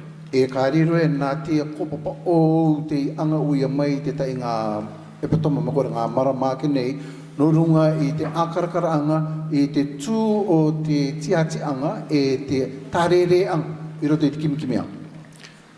And that's to ensure that we're not only self-funding, E ko te tai manako ki te rere auraka kia nā tātou warai e kimi to tātou puaping, and that we don't make a profit, e auraka tātou kia puapingai, but also that we are not extravagant and we are careful with our expenditure. e auraka tātou kia kai tua ua ea, me ware kai momo ua I te rera I oronga I mai ki tātou. The bill provides, next slide, that we can charge different rates Kua ka kite mai nei te ture tāmana koe, ka rauka I te kopapa nei I te tuku mai I te tai tutaki anga muni I roto I te akataka anga tūkeke. depending on the type of use Nō runga oki I te tū o te akapou anga o te vai. and depending on how much is used. E te ruara e a te maata o tā au ka akapou. As George had mentioned, I think it was George, that there should be a different rate for domestic, agriculture and commercial. E me tā George rai e taiku mai rai kia tūkeke rai te tiati anga muni, tutaki anga muni no te akapou anga o te pai o te tanu, te pai o te ngutuare e pera katoa te pai o te kimi pupi. Tatou Vai can charge a connection fee to connect you to the water supply. Karauka I te tō tātou vai I te tuku atu te tai tiati anga no te tōpiri anga I a koutou ki runga I te vai. And this is similar to what ICI has been doing for many years. E ko te tā te ICI rave, e rai tiri rave nei te umata I te topa. We've already discussed the free allocation of water. O tutu an tātou nurunga I te tai akapou anga vai e kara koe tutak. But I would point out one section which is related to connection, which Greg will speak on. Kai nā re rau te tutu atu ki tātou re nurunga I te tai tuanga o te ture, nurunga I te topiri atuanga ki runga. Which is section 29.5. Te runga te rera I te irawa ronga urumaiva rima. Allowing the authority to charge customers a flat periodic charge. E te tiati anga I tātou ki roto I te tai akatakataka. That runs counter to the government's decision of a free allocation. E kua tina mau I te rera ki runga I te tāte kaumani I toto mai e ka oronga mai I te tai vai akapou ana tātou ka re tutaki, nā mo. And you may assume, I believe, that the Select Committee will recommend to Parliament that that clause be deleted. E ko te tai mana koe rera te tukuna ia mai, e ke tuku atu te select committee ki te paramani e ke tipu ia te. Yeah, that to Greg. And you can speak to the... This one where it says must. Oh, yes. Do you want me to? Yeah. Related to that E tāru atu katoa I te rera. is another 29.2. section, 29.2, I rawarua o mai warua. which requires every household to be connected to the Tatou Vai network. Te maroanga e kia topiri ia te ungutu are katotoa ki runga I te vai. Some members of the select committee and the public, some members of the select committee and the public Te tai o mema o te kumiti e pragatoa te katotoa. have objected to this, saying that if a household wants to create its own water supply, O pato I rātou e mei te mea ka rauka I te tai ngutu are I te angarai I tōna vai. it should not have to be connected. E mea tau rai rere auroka kia atu I atu ki runga I te vai. So that section is likely to change from at least one owner of a building must E kua kakatu ke ia te rera ke tau ki te ture ka anonu I o tai tangata ki atu I ki runga I te vai. to any one owner of a building may. Me kore te tai ua atu tangata I roto I te rera ngutu are ka pene ka pati ai I te rera. Kari te maro I. And now I'll ask Greg just to speak a little bit more about connection before we pause. Toto atu Greg ke tātou norunga I te o atu I anga ki runga I to Tatou Vai, moa ke tātou ka ere I te ui anga. Greg Longman from TTV over CE. On section 27, it infers that if a customer does not pay, then the water supply... Tātou I tēnei ki te irawaruanga o rumaitu, me te mea kāre te tai tangata, Yeah, the water supply may be limited, but not cut off completely. Kare tutaki I tāna akapoanga muni no runga I te vai, te karangane rere ka akaiti I mai tōna vai, kare topiri I. And the reason that it will not be cut off is because water is essential for life. Ko te tumu kare e topiri I te vai, e apinga popinga te ia no to tātou rang. It may be limited, and unlike electricity, which we can have cut off, Pene ia ka kahiti ia mai te rera, mea ka ai te atu tātou rera ki te uira power, me kare koe tutaki tipu ia te rera. the human race has lived for many, many centuries without electricity. Our forefathers, but we have not lived without water. Ko te au tangata I topa I roto I te uki ere mai, I ora ana rātou, kare o rātou uira, ori uira, nara, kare rātou e ora mi te mea kare vai. On the same subject, TTV may suspend the water supply if the consumer. One of the issues here is if someone compromises the water supply. Ko tō tātou vai, karau kai rātou I te kiritike I tō o vai ki tō o ngutu are, me te mea kai momo I te vai. Aka kino I te tūranga popinga me taki o te vai. One of our goals is to supply clean, safe water. Ko te tai tapa o ia mātou te tō tātou vai, kia oronga atu ki roto I te o ngutu are I te vai me taki e te mā. And if the network system is compromised, damaged, yep. Me te mea ka taki kino ia te o paipa vai. There may be a potential for contamination from other external sources in that environment. An example may be that if a pipe is underneath a pig farm or something like that, contaminated water may get in through a damaged pipe, which is not what...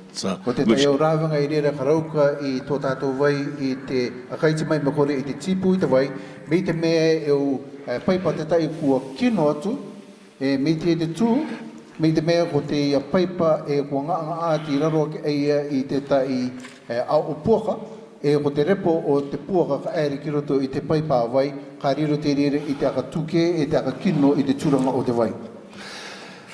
And another aspect is the pipes are linear, they run along, and if one consumer at the start of the pipe, the run, removes nearly all the water, the far end may not get a supply of good pressure and quantity of water. O te tai rāwanga e tipu ia e tō o vai, me te mea ko tāmo ia tātou ki runga I te tai paipa vai o tai, e ko te aronga o runga I te vai, e te akapopinga nei rātou, e te kaimomo nei rātou I te vai, e ko riro e tāmana man tātou I te aronga o raro I te rera paipa vai. So as a consequence, there is provision for TTV to investigate if someone's removing much water which disadvantages other people and puts them in an unfair or unjust situation.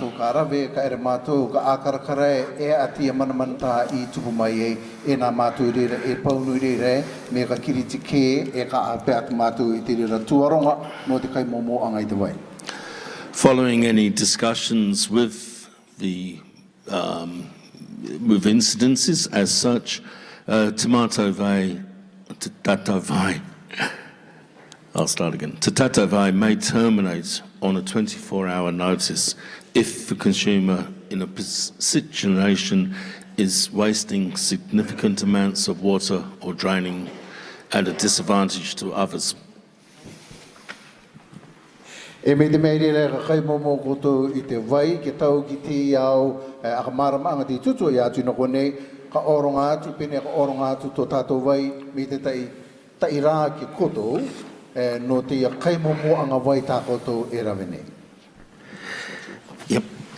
Okay, so the next one is the authority may restrict flow to agriculture if other users are taking a priority. And that was really a similar explanation to the previous example. Ko te tai tumu e rau kai I tō tātou vai, I te kaiti mai I tō tātou vai, me te mea e aronga tantan te tai e aka pōpinga nei, e te aka maata nei rātou, I te aka pōanga norunga I tā rātou mea tantan. And the next three items are in the same subject. Go ahead. Okay. Is it you? I think it's a pause there, I think. Should we take a pause? Yeah, just before we take a pause, Brian Mason, Chair, Tatou Vai, at this Sinai Hall last night, some farmers took exception to the reference to agriculture. E na pō ko tūtō te tai aronga norunga I te aka pōanga I te vai no te tantan. Because it made agriculture look like the least priority. Me te mea tura rai rera ko te tai mea hichi te e kari te pōping. I thought about this overnight because hotels were mentioned, but it is important that guests have water. E kua ka mana kua nāo te I na pō, e mea pōping atoa o te au tangata e no nei ki roto I te au o te ara, ka no I rai rātou te tai vai.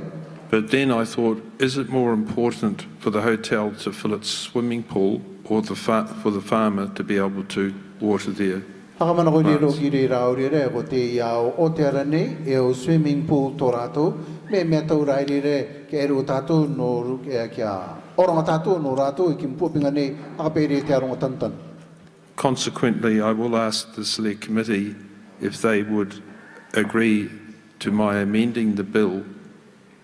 E kai nao re rao re I te pati, te tuku te tai tāmana koanga ki te Select Committee, e no te tai aka tuki anga ki runga I te. So it doesn't look as if agriculture is at the bottom. Kia akari mai re kare te tuanga tantanu e te raro I te aka no anga pōpinga. Okay, thank you, Brian. Te tuera ko ne tato. O te tai Tātou te kai naore tuku mai te manako. Thank you, George. E tiri o awaiki, e tiri aru mai. Just two questions. First one is when we're talking about the supply of water. Apparently, Rarotonga is not a flat land that everybody gets water at the same time. It's like this. The ones on the bottom will always get water. The ones on the top won't get water. We know that. And those above the elevation of the intake will not get water. What happens during this time that sometimes after so many periods you run low on water, especially the houses on the top? Will there be a separate area that they can access water to supply them? Because I'm not sure whether this bill will guarantee that everybody gets water within this area we're talking about. That's the first question I'd like to ask. Because I think right now there are some people that are buying their water. After 2 weeks without rain, those on the higher elevation will not get water. Those on the low will get it. That's why I want to ask that, because we got to remember everywhere will be metered. We'll end up with places that we will need to get some water to service. That's the second.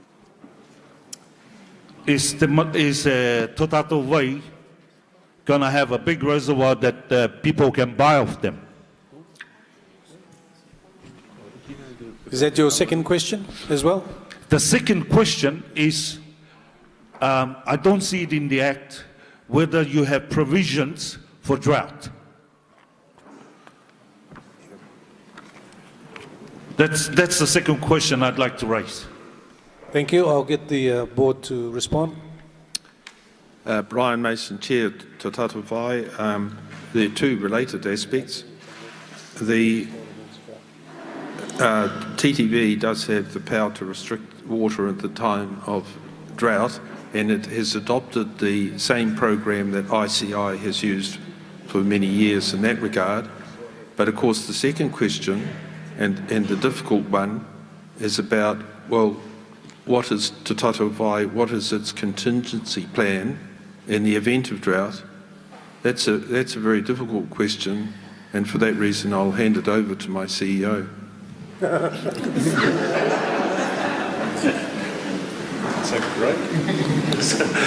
So it's Greg Longman from TTV CE. Two points, George. Just recently, an example, although we have an abundance of water, and today, 3 weeks ago, we sat on a committee within TTV called our Drought Committee. It was members of the audience who work for TTV who were on there, and some members on this panel as well, here as well, or on that. We informed the ministries, and we informed, in particular, ICI and agriculture. And some of the provisions which were set out by ICI were discussed at length, and some of them were to look at reducing the water consumption with discussions from agriculture to see if people were using 24 hours sprinklers. That wasn't TTV, that was agriculture, but it was done as a discussion with them. So the provisions for drought, the actual intakes do drop, and as Papa Sam, his demonstration of that, the photograph, that in drought the levels do go down. The places where the water is held in Rarotonga aren't in big reservoirs and dams, as in many countries such as New Zealand and Australia. A lot of it is in the underground water table, and so trying to ensure that that is pristine, and that is a very strong part of the catchment above the intake, and the catchment committee's goal is to assist in making sure that the water table, the underground water table, is held.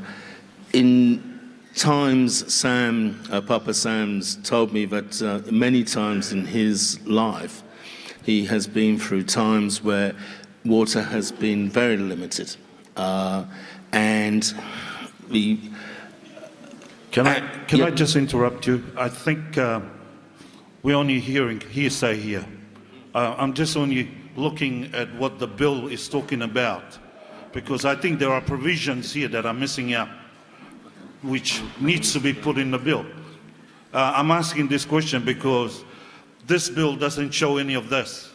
That's why I'm raising that issue. Especially right now, with the situation that we're going in. It's raining now. After a week, I don't get water up to my house. That's where I'm coming from. And I'm not sure what the plan is, whether there is guarantee that water will get up to these houses, although they're well below 30 meters. I'm not even 30 meters where my house is located. I'm just above 10 meters. But after a week or 2 weeks, I run out of water. There's no pressure there. Thank you, George. I think in your case, we're talking about a current system now. When the new system is in place, as we saw, it will reach up to 30 meters. If your house is below that, your water pressure, the water pressure that the new system will have, should be able to push the water into your system. Also, George, I think the Brian Mason chair to Tatou Vai, this issue was raised at the Sinai Hall last night, and the reality is that the options aren't extensive. First of all, you've got to stop the leaky pipes, because that's 40% of your loss. The second thing is that 8 of the 10 valleys now have storage tanks, but even though those storage tanks look impressive, they will only last for 2 days. Some of you will remember that during Dr. Tom Davis's time, a very large reservoir was built. Where is it? O-ring? At the back. Yeah. And that now can no longer be used. But what Tatou Vai is looking at is getting some very large tanks and actually putting them in that reservoir. And that should substantially increase the storage capacity. But it's a practical thing. Salination is another possibility from seawater, but that's very expensive, uses a lot of electricity, and it's quite hard for it to function. Greg's had experience of that in Vanuatu. So the problem that you've raised is not so much a legislative one, it's a practical one. It's a really hard, it's very difficult to get storage capacity for Rarotonga, just on practical front, and expensive. Yeah, I understand. The only thing I'm just saying is, if we don't get water, are there areas that we can access to get water? That's what I'm asking. Because once the meter is on, it's somebody that's going to pay for it. Yeah, thank you, George. Papa Tapi. Sorry, Aweki, Okoitige, and then Papa Tapi. Kerana, ko awai aperau, atu inu au ki runga I te pupai pa ki utai avatiu, e pera katoa ki runga I te pupai pa I matawera.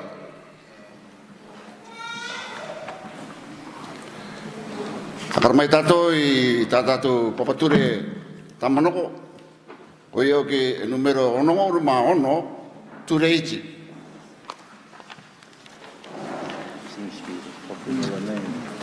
Tuanga si te karanga nei kone te paruru me kore anga I te tai au ture no runga I te aka tinamau e te aka puapinga I te tai au rua vai puna ke vai ti aka ia I te tai vai I raro I te papa inua vai iua vai tanka me kore kauwai. Ko te manako I kone e te Select Committee, E pati anga te ia. Te ere rata o pati anga nei ko nei, kia kiriti ia te e toa ngā ki mo. No te mea, e toa anga te maa te ia, ki te e te tangata te ngutu are e pera katoa ki te ronga tanu. Tapiri katoa atu ki konei. Awan Papa, I would like to refer to Regulation 66C. It reads to prohibit and create rules about installation and use of any well, artesian water supply, desalination plant, underground water table, a rainwater, water tank, river or stream. It is my plea before the Select Committee that this part of this regulation be removed, be deleted. Te rera te tumu anga mi tāko i aka kite, e te maa te e tō ki runga e te au ngutuare. I am claiming that it is a big burden to the household, Pera katoa ki te ronga tanu, including the planters, people that plant. e te tānganga anga i tā rātou rawenga ua orai i te kiriti mai, i te koikoi mai te a wai, ki a rauka i rātou i te tānganga no tō rātou akorong. And for them to get water so they can use for their purposes. Kau kia kau rira te manako ki koto e te committee, challenge committee, i tika i toko tō ngā te. So I would like to plea and to ask the Select Committee Kia kiriti te toanga to remove this part te of toanga this bill. Tatu e karoni. O te me modra. Ai ngolo te karoni e ato koto manako ki runga i tia. I want to hear what's your answer. Brian Mason, Chair, Tatou Vai. No one in the public has liked 66A, B or C. No one. No one in the public likes 66A, B or C. Ko te o tangata kato tō, kare rātou American I te irawono urmaono A, B, C. We have discussed A and B, which will be amended to give landowners comfort. Ko ariki mātou e kia katuke ia te A, B, kia mama mai ki runga I te o ngutuare. Tatou Vai needs to be able to create, Tatou Vai needs to be able to ask the government to create rules regarding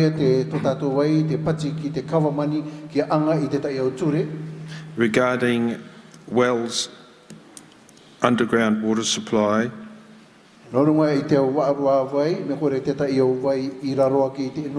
because it needs to make sure people don't damage the quality of the water. But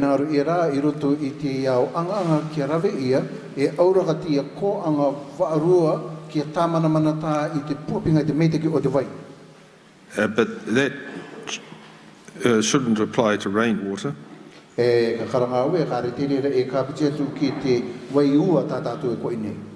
there should be no prohibition on water tanks.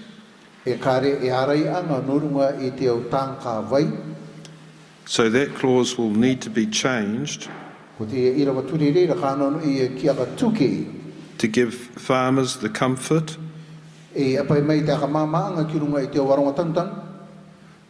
that the purpose of the clause is not to stop them using water,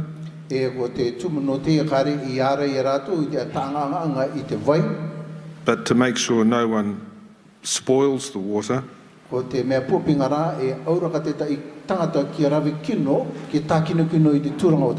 And no one takes so much water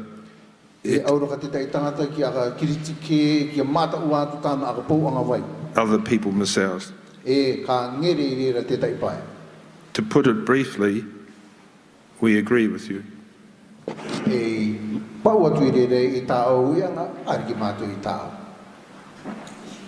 Thank you very much, Brian. Thank you, Mata. No te na marmaramanga I te tuanga e taka uni to roro I te korongotu. Thank you, Brian, for that clear explanation, because my head is spinning listening to you. Ari o te ka te te rua. Ara mai tato ki raro I te numero ono ma waru. Secondly, we go to section 68. Tuku atu me tō tātou vai ki te kopapa aka aere. The transfer from Tatou Vai Limited to the authority. Mai tātou ki raro I te numero I. Te karanga nei, ko tō tātou vai a tōpiri ia te reira I raro ake I te tuanga I wangoru mā rua o te Ture Companies Act 1970-71. Kia tika ito ko tō ngā te tai aka maramara mangai kone, tenga mata. I'm referring to E. Tatou Vai Limited is deemed to be dissolved under section 92 of the Companies Act 1970-71. Explain. Please explain. The dissolution of the company. Brian Mason, Chair, Tatou Vai. Currently, we are just a company owned by the government. Te taime e kamupani mātou I raro ke I te kauman. But most government organisations, like Te Aponga Uira, Ports Authority, Airport Authority in Bangkok Islands, O te mātanga o te au kopapa, aka tina mo I raro ki te ture, me te Aponga Uira, te Airport Authority e prato to Tatou Vai. are established under an Act of Parliament Ko aka tina mo I rato, I raro ki te ture, aka mana I te Parliament. which requires them to be accountable to the public E anono I rato e ki akari mai I tā rato aka popinga ki te katotoa, and to the government e prato I te kauman. by producing accounts, Naruto I te akari e maanga I tā rato aka poa. by having their expenditure reviewed, E ki akaratara matati o katoa e giroto I tā rato aka poa. by producing a business plan Te akari maanga I tā rato anga popinga, pitinit. to ensure that they spend public monies wisely. E kia anono I rato e ki aka pou metaki I te aka pou anga muni te oronga ia mai. That section says you are no longer a private company, E ko te rira I rawa ture nei, wa ki te mai rira, kāre koutou e rira o me te au company business rai. you are now a statutory corporation, E kōpapara koutou I aka tina mou I raro ake I te ture. just like Te Aponga and so on. Me te au kōpapara e tāku I tae kua tūne no kone te Aponga Uira I te wea ture. Thank you, no te maramanga. Thank you for your explanation. Karana. Thank you. Thank you, Papa. Ko Papa Tapi, e tiri aru mai ko te mama e kone, e tiri ko te turu. Okay, Sorry, my dear. It won't take long. I'm just looking at the talk about the water that we are. It's so much going to be so complicated. Me akara tatu, if we look at the water, I think to sort out this problem is what we are talking and punishing all the people. Minister, looks like you got to go and borrow some more money. We need a lot of meters. You put on each household. Everyone got a meter. When you look at the meter, you're giving them an amount of water they use a week or a month. And if the water at the home exceeds double, which means there's a leak, there's a broken pipe between the meter to your home. No one knows that, but that meter will tell, and it will save you all the water and will reach the man who said he didn't get the water. If you don't get the water, I think you should have a right to get a refund. Talk to Brian. Let's look simple. Get the meter for every home. It's not this to punish you, but this is to take care of you, that meter. The government will give you the amount of water that you use for free. And also, accounts for the people that using too much water in their hotel, the swimming pool, he was saying, and the farmers, which they will have, I'm sure, a special price. You will look at that. That meter is important. That's all. Then you're not going to use 66, you're going to find somebody $5,000. My God, poor people, we haven't got any money. I haven't got any. Thank you, Mr.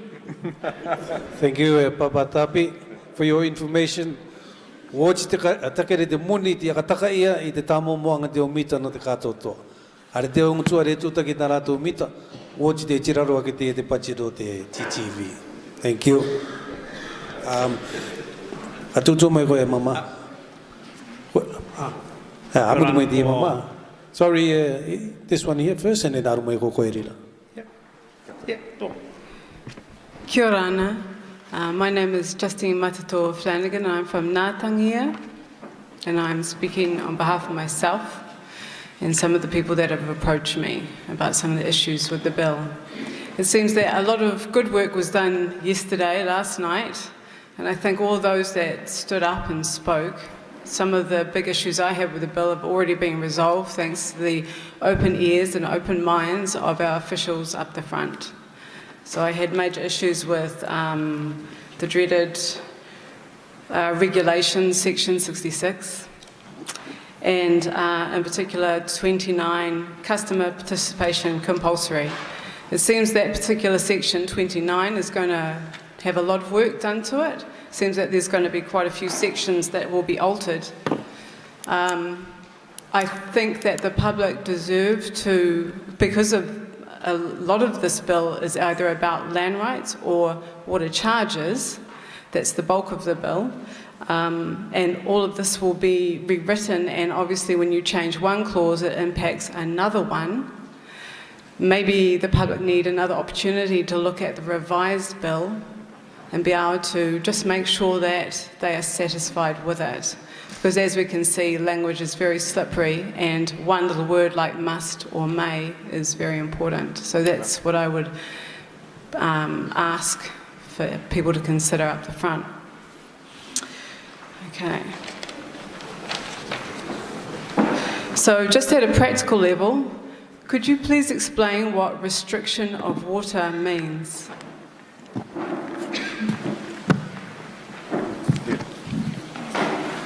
Brian Mason, Chair, Tatou Vai.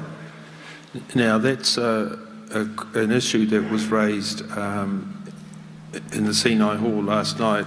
They said, well, you've got the right to restrict and you can't stop the supply of water, and the idea behind that is that it's essential for life. But the problem is that you decide what that is, and you might decide it's just a litre of water. So I think that's a fair comment, that there should be, the restriction should be more specific to ensure that Tatou Vai can't just willy-nilly restrict the water so much that really it becomes meaningless. So I agree with you on that point. So what are the next steps for looking at that issue? Well, I'm not sure at the moment, because I defer to my CEO as to the quantity of water that you, below which you can reasonably say that's going to make life very difficult or difficult for people. What that quantity should be, I would defer to people with better knowledge than I have. I see. So is the connection that goes to a house, is it kind of like the internet where you can just choke it and have it down to water dial-up? I wish you hadn't asked that question, because it may in fact be quite difficult to restrict people's supply. It's not easy.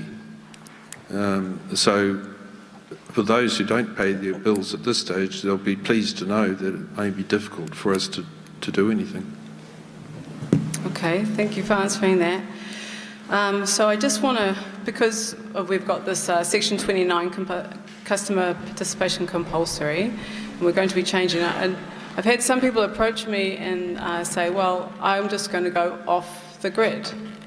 So to me, that means that if they don't want to, they don't have to have the connection running to their house, that they won't be charged any money, including a monthly bill for connection, because they're getting the water off their roof. Is that the case? That is correct.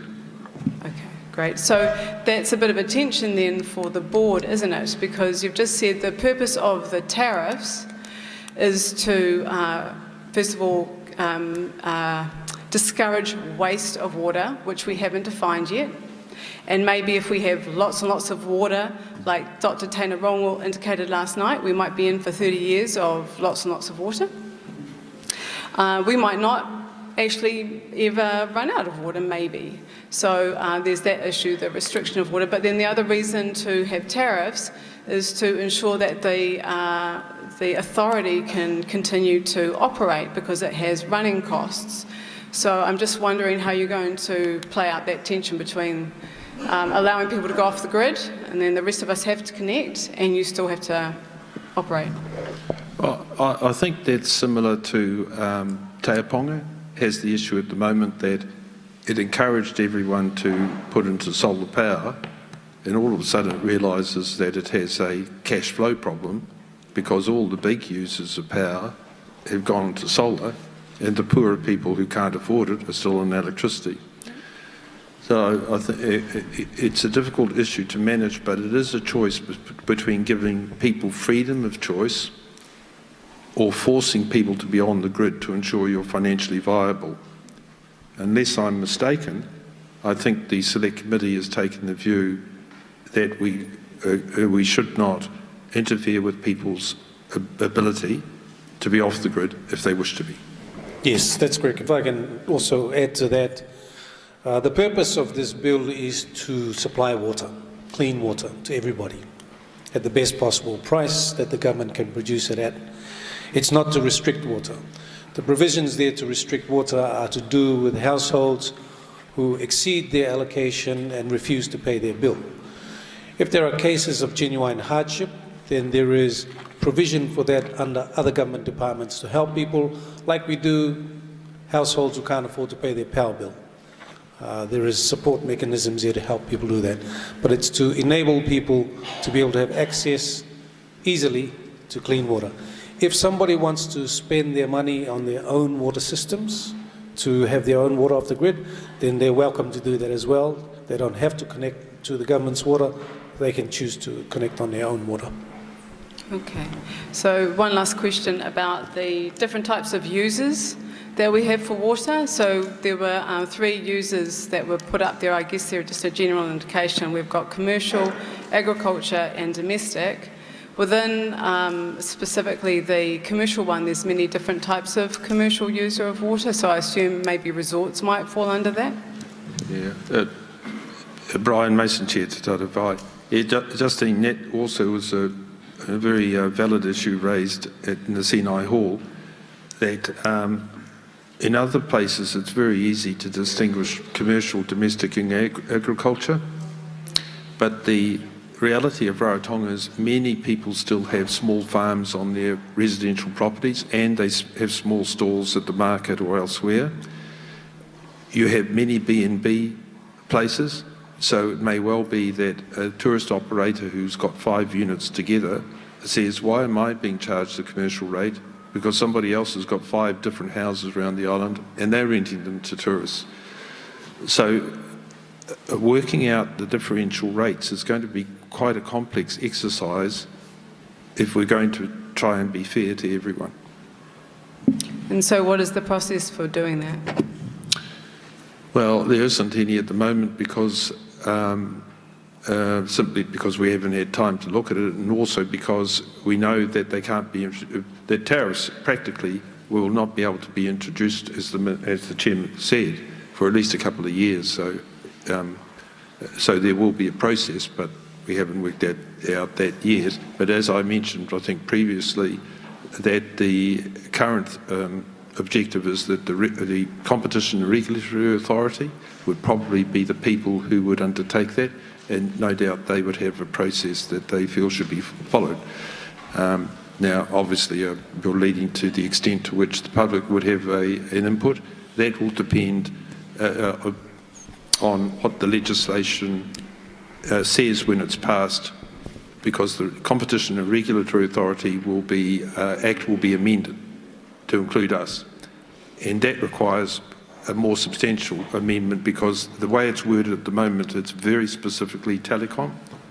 And so I can't really comment on what that process would be at this stage.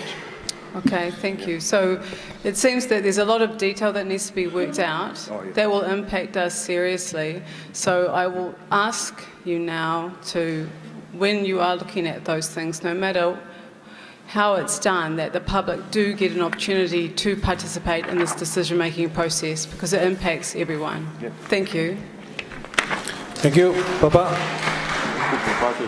Ako irorangi to kingo no prakra kumayaw. Tituto ni tato no ngata thank you at minute. Rawo toreo kare ale me kare tuta kita wai thank you. Te pingo kite tama ermai matu kite iri kapu te po ta korong we me ka tuta ki le to wai. Te raga ta kite mane ko kare tuta ki to wai. Te were te tenga. No te me ki mara mama ko ako tuia no te reso wai te ko ne. Reso 1988 dena. Tu te ko no Tom Davis Prime Minister tra tuato. Tera. Ka tu ton te otongo ki ni ko ne karai tu pon. E ka mai e turu reso wa. Anga te ko ne karau ki te a ko re anga ko e muri mai. Wai ma tera. Tera wai supply arung ka to to. Tera ko te reso wa. Na ra ka ku tu taru na te mona ko te no te reso wa. Ire te pa cross ya pa tu re ko to mo wai. No te mea, haru ki nata moto wai aka ere te mei te ratu ato. Ko toi mua kono aru ki te me te atu tu atu. Ita ke wana te wai, no ato ko tu ne ko toi te tangata. Amendments will be act. So, a regulatory authority. So, a regulatory authority. Way would be to change the opening words from at least one owner. In Vanuatu, recently, I believe the legislation's changed. Out is quite correct to actually then decide on the appropriate financial penalty or sentence as it is justified by the offence. Definition of water for the purposes of the exemption from negligence? No, I mean just in the bill in general. Somebody took a glass of water from a bore and got sick, or from a well, we might sue TTV. Then we suggested maybe we should specify that water as supplied by TTV. Maybe we could apply the same specification through. TTVs are supplying water. They relate to inflation, and we can't just make it limited to water supplied by Tatou Vai, because we also need to manage water generally. Are you referring to section 66 where it talks about the water from streams, wells, artesian wells? Oh, yeah, but that's a bit different. That's not. That's about prohibiting. And there is an excuse that I discover from this bill is for us to catch those who are wasting water. But I do not believe that we are all wasting water. So eager to reach and arrive at Sundays. To reach them. And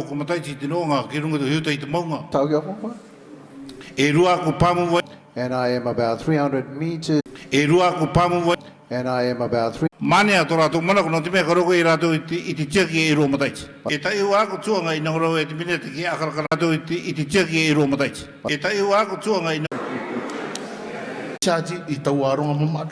And I'm looking at this bill. It is giving the opportunity for government to charge those big businesses.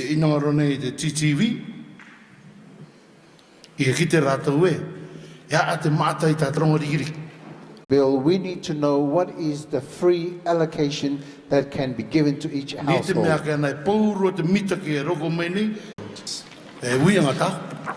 I have a question. Who is the owner of the meter?